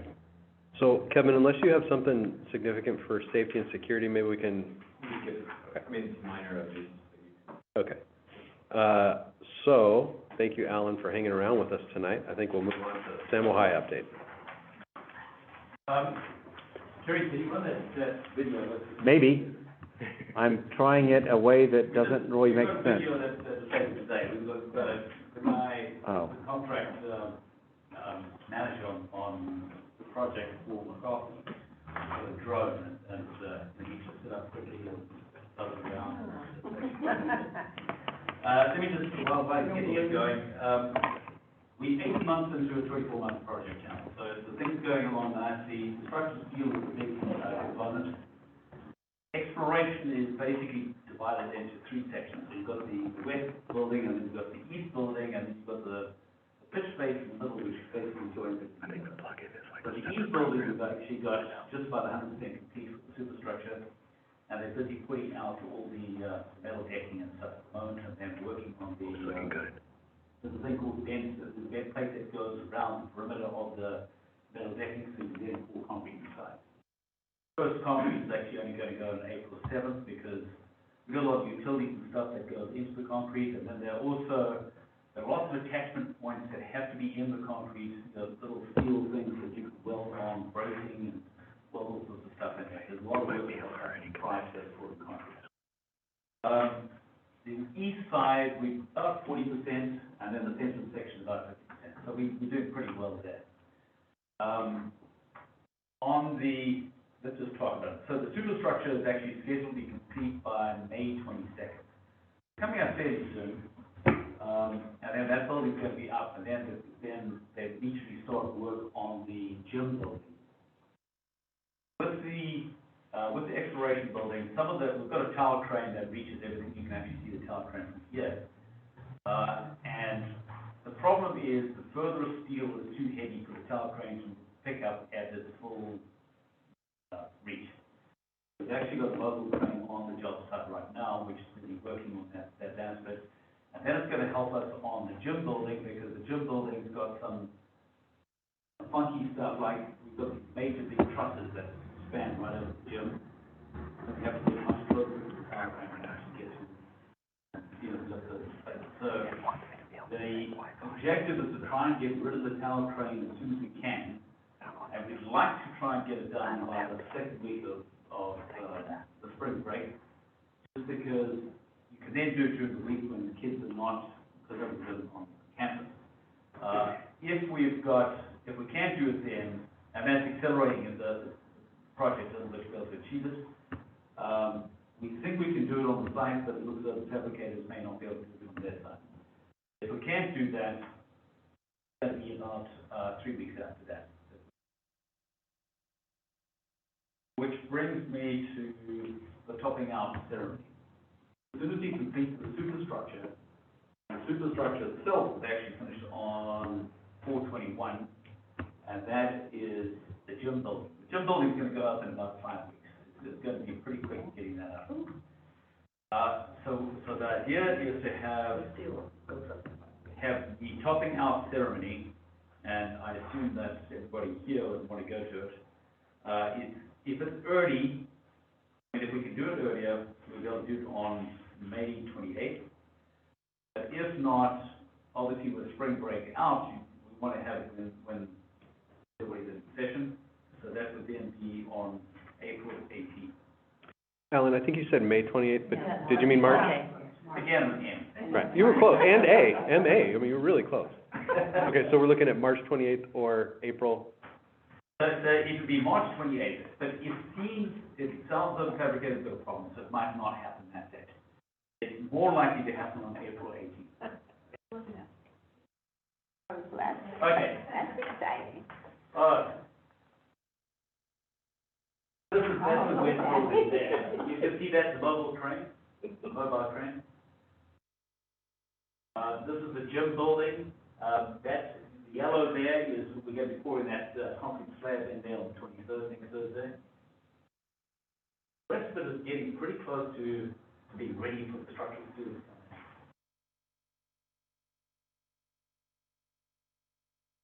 I like that Kerry's tilting it as though he's flying the. Yeah. You can see the east building on the far side, and these tall pieces in the middle of the pitch space, which is going to join the east wings together.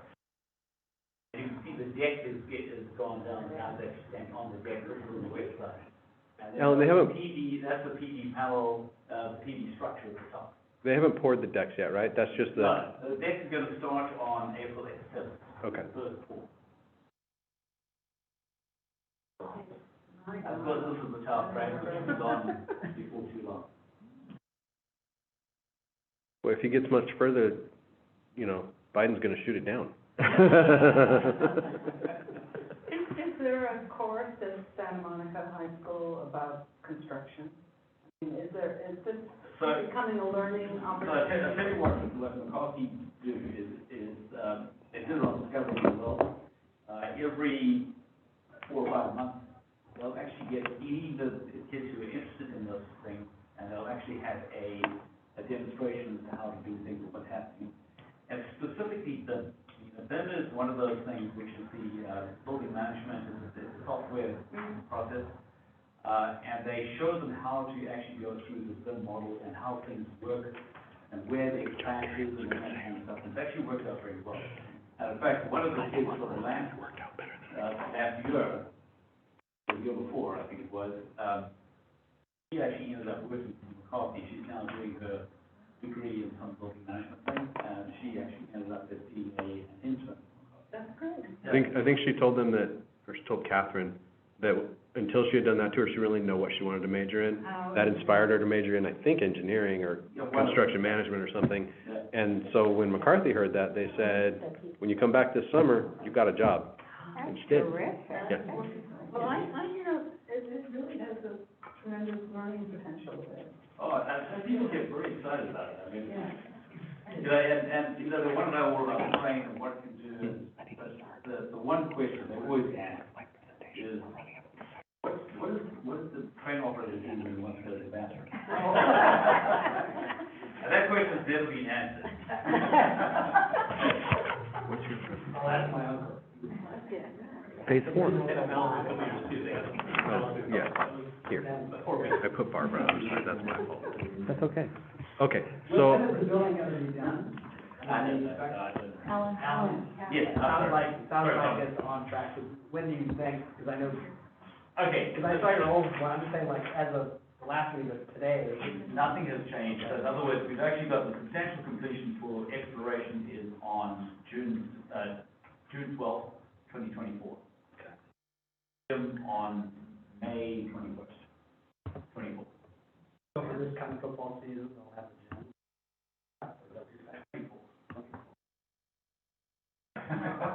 so the following football season. So, okay, so I think we'll move on to phase 4, planning, and I wrote Barbara here, but the reality is it's gonna be Carrie who's gonna lead us through this. Okay. All right, so, start off with just a little reminder. So we developed the Samuel High Campus Plan that was finally approved, in 2019, when the EIR was approved. And as you might remember, we had a couple of phases, phase 1 and 2 that started it, and then phase 3 was where we started. And this was our plan at the time of when we thought we would get things built. You might notice that we got, phases 1 and 2 open earlier than we had planned, and we're already into phase 3 earlier than we had expected, and we're gonna hit it about the same time, though, about summer of '24. So we're moving along. Just to remind you of the phases, the first phase, we were doing 1 and 2 together, were combined. It had the pool underneath and the science, it's discovery, you know what that is. Phase 3, which was the gymnasium and the classroom building, was going to be a library classroom building. We did change the program of that. Phase 4 is the language building replacement. Phase 5 was going to be the work on the admin and English to admin and a student services building. Phase 6 was a new music building. Phase 7, the new gymnasium, blue gym with the tennis courts on top. Phase 8 was the big field flip. And then finally, phase 9 would be the stadium. So we planned this out, and we thought that, you know, this whole look that was gonna get us there, over time. And, we also planned that this was going to take us until 2047 to complete, and it would cost well over $1 billion. So that's sort of where we had started. And then, you might remember that in October of 19, we came back and said to the board that, we did consolidated phases 1 and 2, we'd moved the pool outdoors, and we had added a parking level under 1 and 2. So that expanded the cost, but we put that in, it We also talked about the programmatic changes of making phase 3 the capstone academies and the media and visual arts building, library also moved to the next phase. We did an interim upgrade to the library, but the actual library moved. And we realigned the sort of buildings that allowed us to use the South Gym while we constructed them, so we didn't need to spend, it was gonna be like $2 million for a swing space that we were then gonna throw away. So that helped, and then we modified the plan to retain the elevation of Prospect Hill. Phase 4 was temporarily, at least for now, is removed from the plan. So phase 4, which is the language building replacement, right now we're gonna keep the language building until we know more in the future. Right now, there is a plan maybe that we don't need the language building, and we'll build some parking and a drop-off area that we've always wanted in that area, or it might just be banking space for way in the future. But right now, phase 4 is out, so phase 5 became the new phase 4. Okay? And this is sort of what we had done there as far as what got moved. You've seen this slide before, which is to say that, you know, those of you playing along at home. And then this was the plan that sort of came out of that at the time, and that was showing sort of the language building on the drop-off, in addition building to the English building, and then, of course, exploration and the Gold Gymnasium, and this was how we were planning to build out at that time. And with that, we sort of had sort of new ideas, sort of where our money was going and how money was going to be spent, and also sort of a new schedule of how we might be moving along. So pulled a little money off of it, but also we had a little money go up, you know, doing some parking and other things, so it sort of moved around. And so, you know, here's the campus plan with Discovery added, and then phase 3 coming in, and then eventually phase 3 when it's completed with the full Prospect Hill and lawn, and we hope to be in this place by summer of '24. So now it's time to start talking about phase 4. Phase 4 is broken into 3 parts. And so phase 4A was moving the English building to the administration as planned.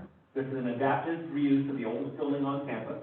It will include the administration, 4 classrooms, the humanities center, theater, and other support areas. Originally, the second part of phase 4B was going to be a student services building that included the library. Not originally, that's what we had done when we came back in 2019. And yet, we've really been deeply looking at taking the administration building and making it into the library. We'll talk about why that's a good idea. And then the last part is the business building replacement building, which would be the student center, student services building with student center wellness and classrooms. Number of classrooms still to be determined. So, admin to English, you know, I think we've shown this before, but it's like, you know, classroom blocks, how it might work out. There's a lot of different ways this might sort of form. We brought in Brain Spaces that did our programming for phase 3 to do programming of all of phase 4 for us. So this sort of gives you an idea of the types of things we might fit in here, the types of rooms we needed, the main office supports. I think we're ready to just about publish this for people to see. We can post this presentation, post the whole report soon. That would be great. I think we just have to tell her, make it less drafty and make it real. And then this other things might go into this space. And then second floor, black box theater, things that have been requested as far as other classrooms, flex spaces, and things that might go into this building. And then a possible layout. We did a feasibility study with an architect, Tim Young Architects, that took a real look at the systems and the buildings and a lot of the structure, sort of how to make that building work. A lot of his part is how to make sort of the decorative arches on 7th Street be the new entrance, which would be a secure entrance for admin. So we'd be able to control who goes in, check them out before we release them onto the campus.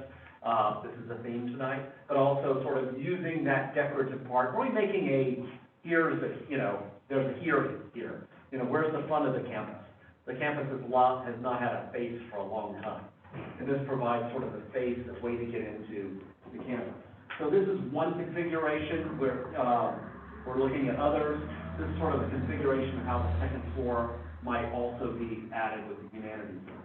where we are right now with this process, we know we're moving this one forward, so we did the site walk today with architects. We had probably 14, We had 21 that signed in. 21 people or 21 firms? 21 firms.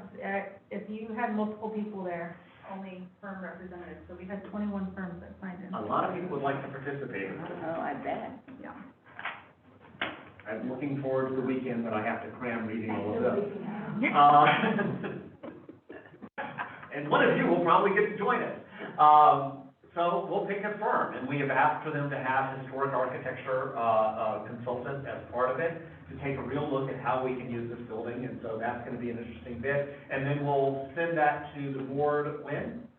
We're planning an award of that project. End of April. Sorry, there's so many going on right now. I don't wanna- April 20th is when we're planning to award that project. Okay. Let's see.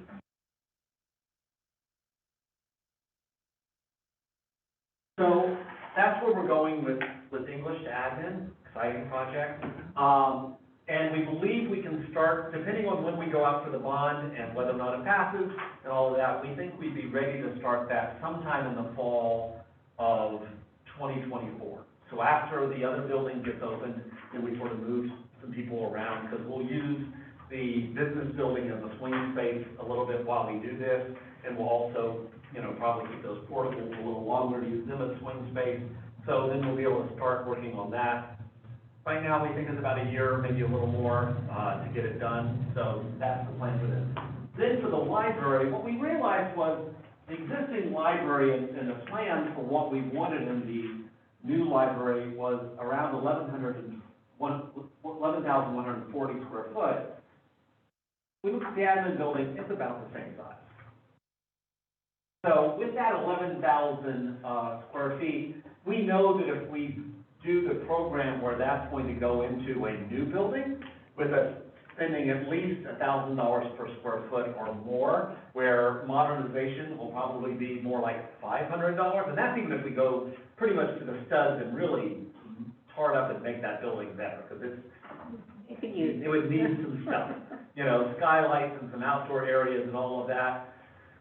We have a potential to say, 4, 5, 6 million, at least 3, somewhere, we don't know, just throwing a dart at the wall, we know that there's some real money to be saved by reusing this building. It also places it, once again, in the middle of the campus.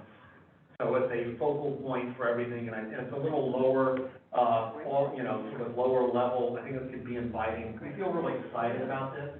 Here's the program we sort of looked at. Amy Yurko sort of took an idea of what would go in it, where we would have it, sort of some ideas of some adjacencies and like of what goes into this space. No, our consultant is Brain Spaces. She asked who did the studies.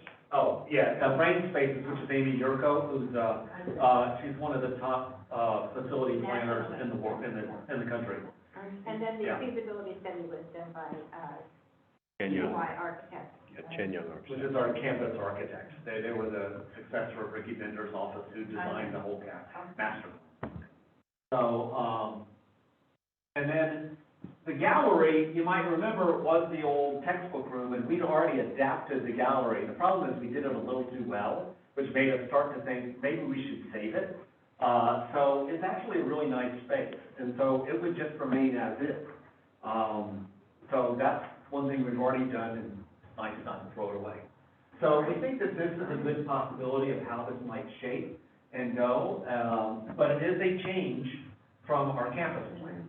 So one of the things that we look to you to say, yes, keep moving forward in this, or change channel. It's interesting, you might know this, I call this actually the top is wrong. I call this part 4B, and the other part 4A. Amy, when she did it, she switched it and called this 4C and 4B. I know why she did that, because wherever we move the student services area, then it makes a difference as to where things would go and which order to go in. I'd like to do these two, well, let's not talk about that. So what remains is 4C, which would be a business building replacement building, and it would be a student center and student services building. This gives you a little idea of some of the things that would go in there, the college center, the outreach community commons, the bike fin, the ASB area, yearbook, newspaper, parent engagement center, activities offices, all of that would go into this. Also, we have the student support and evaluation area, so occupational therapy, speech therapy, psych offices, all parts of our wellness center, student health, the nurse's office, community family health, mental health areas, visually impaired. So all of those things we're thinking about putting there together. We thought about putting some of these things in the English building, but it just, with admin there and everything, it just started to not feel right. Part of, I think, though, why Amy has this as a 4B and the library is 4C, is it would be better to sort of build this and keep them in admin before you do that. But we think we can relocate them to portables in other places more successfully. And part of the challenge is, these are gonna be difficult builds, some of our most difficult builds, because they're right there in the middle of campus. You know, this one's, because it's more of a mod, won't be as hard, but this is gonna be bumpy. You know, so far we've been able to stay on the edges, you know, but this is gonna be a little challenging. So that's where I was wondering, can we do both of these together and do it and get the paint out? Alan tells me don't do it that way. It would just So- be extremely impactful to the campus. Right. Because we're basically Yeah, we're. almost bifurcating the campus by doing that. So it's not that it can't be done, it might not be something anybody wants to live through. So we're talking a lot of, so we're still in the middle of that conversation. What was the original plan for the business building? I forget. It was always going to be a replacement, Yeah, I you know, yeah, and it was but- going to be like just a student center, just a small little student, a smaller Uh-huh. student center, But and with that the was- library. With the library, it's gonna go there. Yeah, and then it Yeah. was going to be the library and student center, but then we looked at one time that if we got rid of language and if we continued to grow, it might be as many as 20 classrooms. And then it became a huge building. Mhm.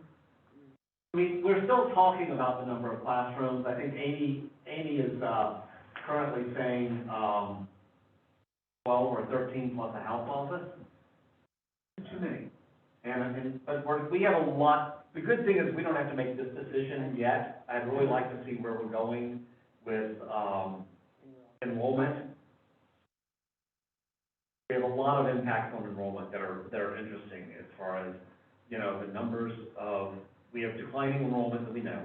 We have a question of, as we're reducing some permits, so permits are going down.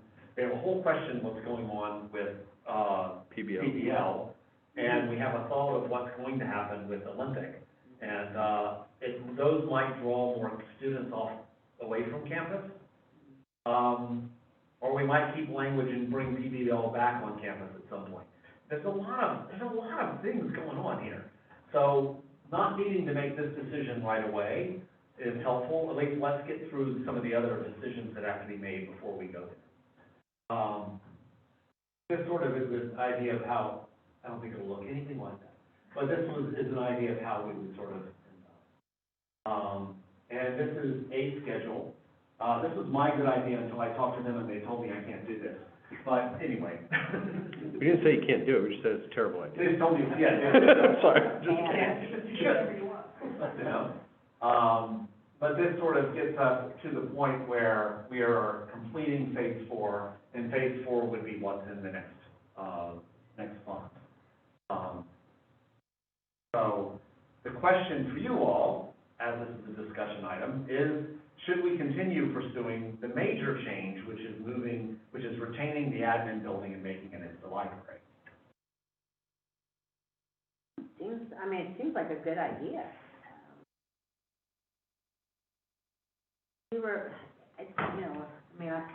I can't remember everything. We started at like a whole different thing, back when so I still remember some of those early things. But the admin building we were gonna get rid of. Well, I'll go back. We were going to make it into the music building. oh. And one of the things, though, that we have determined, hang on a second, let me go back to the right slide. Okay. Well, any of those will do. Yeah, actually, okay, so here's where we do phase 1, phase 3, phase 4, that's language, what we're not doing, phase 5, which is English to admin and student services. Phase 6 was a music building here. One of the things that we figured out working with Chan Young is that this music building, and the reason why we'd be losing this music building is so that we could build the gym. We have enough room on this side of it to put the music building, and it works a lot better as far as its integration with Barnum. Yeah. So it actually is something that it would leave it, and if you might notice, a lot of the renderings have just that, a lawn right here in the middle, because James O'Connor from MRY, every time he does the thing, he wants to make it go away. I keep telling him, stop taking it away, it's not gone yet. But, so, change it, it does change our dynamic, and then, of course, then we have the final, and, but a lot of this has changed, because we've moved this, we've done that, we've, already made other changes. Right. But that's where we were going. Yeah. And we had originally talked about having the library here in phase 3, but it didn't meet one of the original criteria of the campus plan, which is that the library be centralized. Right. It always felt like it was just like it is now. Yeah. It just feels like it's in the hinterlands, nobody finds it. In fact, during our, I think that's, I think that's the chief reason to do this, is to put it in the center of the campus. well, during our initial conversations and development of the campus plan, that was one of the ideal places to put it, but Right. we needed someplace to put the music building. Right. So it kind of went away on its own, but, Yeah. if it's something we can't keep, I think we all agree that's the spot. Yeah, I would, I think that's a good idea. I mean, and to be able to use that, it's not a great looking building, but to make it into a nice building. We think that we can Yeah. make it into a nice I building. think you can, yeah. And do it for about half the cost of building it. And, yeah, I mean, it'd be nice to have, and it's all on one level, which is really nice. Yeah.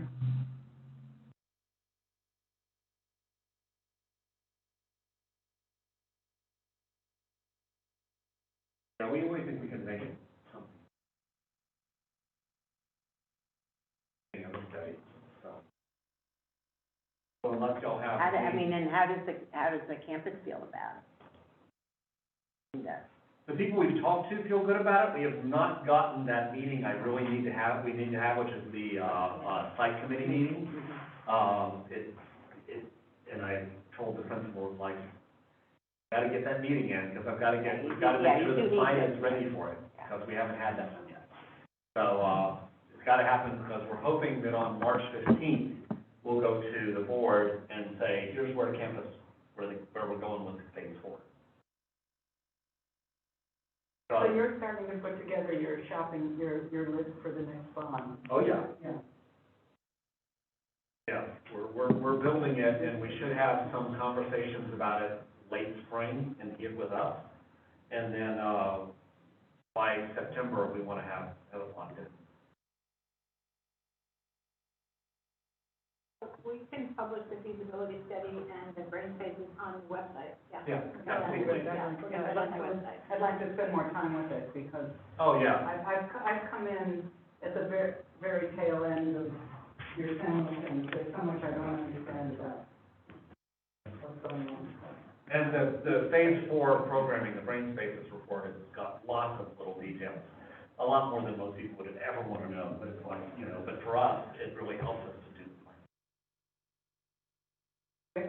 After that. So then you want to give a real brief procurement update? You want to give it? We briefly discussed it, so we had, as I mentioned, there were 21 firms that signed in at the mandatory job walk today for architectural services. Our next step will be towards Did she the say this middle. already? Yes. I said some of it. This is when I stepped out. Yes. Sorry. Yeah.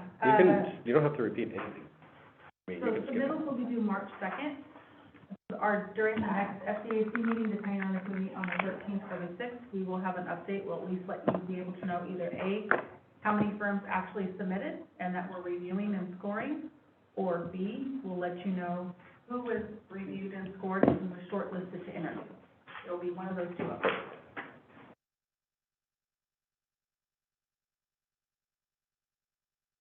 Now, if you guys as a subcommittee have anything to, Really, the only thing we would have reported as a subcommittee was our reviews on Roosevelt, unless you have anything else to add, Margaret. I don't have anything new to add. Maybe next time we'll get to hear about colors. Yeah. Just one thing on the colors, I mean, just when I drive the 10 a lot, my son's in 10. I just noticed like you've got the, obviously the new building, at the innovation. They don't seem like, it's like, it looks like an office park outside of the Moines. And I just feel like, I think the colors on the new building, you know, blue and gold, that stuff looks nice. But they don't match. There's no like consistency. I do think it's, it's colors is one piece, but I think it's a much bigger picture discussion of if we want a holistic, like, point of view as a community for our schools or not, and I think maybe that's worth.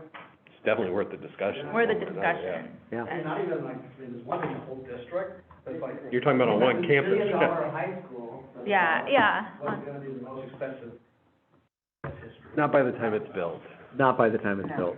You gotta move faster. So, 2047, I mean, that's probably. I'm not sure that's a goal we're going for. So interestingly, it has, no, it's a fair point, and it's a conversation we had actually when we were talking about color scheme on, and the exterior in particular on the innovation building, because did it originally have green? Am I remembering that correctly? No, Exploration originally had green. So our architects came back and said, oh, you don't want it all to be the same color. That's silly, you don't want that. And the school pushed back and said, hold on, that's our identity. That is important to us. So we did, I mean, I think there may be some variations in the blues, because I know like at one point we're looking at a light blue with a different light blue for the seal. But there was, I think, strong pushback from the site, from the campus about that. And I think the architects heard that. And it's something that we just need to make sure we keep driving as we go forward, because the admin building, now, in fairness, the front of the admin building probably isn't gonna have a lot of color, but the inside might, or it might have some, and the next building, the library building likely will have a fair amount of color. So I think this is a good conversation. I think you brought up a good point. It's not just about one campus, it's about the texture across the district, but even on one campus, it's a conversation, yeah. I don't. Dingy. Yeah, what we're doing though, is we're not, aside from the colors, is what we've done is we've standardized light fixtures, paving patterns, planting pallets and things like that. So there's an infrastructure that it's not visible from the freeway, but we have. We're trying to get that continuity. Connecting elements, standardized at Demo High, which they were not before. Maybe you would be the right person to, I mean, I'm willing to go out and, with Alexis or Ralph, whoever wants to, and do a sort of survey, but maybe we need a connection with you or someone from the district who can kind of guide us and give us some understanding of what is happening at these sites that we might not. Well, I know at Samo, we also have the signage, so, that's another connecting element. Yeah. But for the elementary schools, I think maybe we should first take a look at on a spreadsheet what the colors are, so we can. Like what the school colors are. Yeah, because right now, we have them in separate places, but we can, and they have. Yeah. I think it's. Definitely your first step concept. is just an overarching view of what we have, and then I think from there we can discuss, I think what could be implemented. Get you the colors on a spreadsheet at least, and maybe we can see if they're, how different they are, or what, And where they're visible, in other words, where they're used. Right, but I think one thing to keep in mind is that, I was talking about Samo High, blue and gold being their identity. For these elementary schools, their color is also their identity. So we might say, well, we'd like everything to be the same blue or in the same family. I'm not. No. I'm not in intent. No, I understand, but it's just a thing we need to keep in mind as we go forward. Because when Franklin used to be green, and now one day the principal said, I don't want that green anymore, right, and we changed it over to blue. So, that was, Apparently, the principals still have a lot of autonomy. Okay, so we haven't received any requests to make public comments, and there's no members of the public here. So we can skip number 10. All right. I think last time we had talked about two options for a March meeting. It was either the 6th or the 13th. Carrie, we may have committed one of those. Do you remember?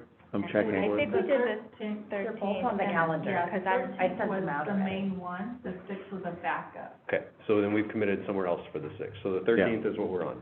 The 13th. 13th of March. of March. Okay, so I'm gonna cancel the sixth, and when you see a cancellation, that's what it's for. Oh, I see. I sent an You invite sent- for you both. sent a tentative We for the have two, right, 6th, we're holding But it. then we need to lock in the 6th for Malibu. Okay. Okay, for, Well, or not. We just need to decide if we're having that meeting. If we're having it, it's on the 6th, right? We'll deal with that. Don't worry about okay. Well, it's always nice to meet and cry together. it. Yeah, it's true. Okay, so 13th? 13th. 13. Sorry, that was I'll a fix very it. long way to get there, but yes. I will. Right, that was the drawback. Okay, that's it. That's it, right? I think my cheat sheet doesn't give me any more notes. The call to adjourn. Okay, we'd like to make a call to adjourn. Yeah, Margaret, I just moved. Moved. Judith, then Margaret. I jumped the gun, but I. You were ready. Okay. Alexis, congratulations on your first. Yeah, nice job. chair meeting. Oh, it's Done. Successfully. Well done, Alexis. yeah. Yes, all you in a got month.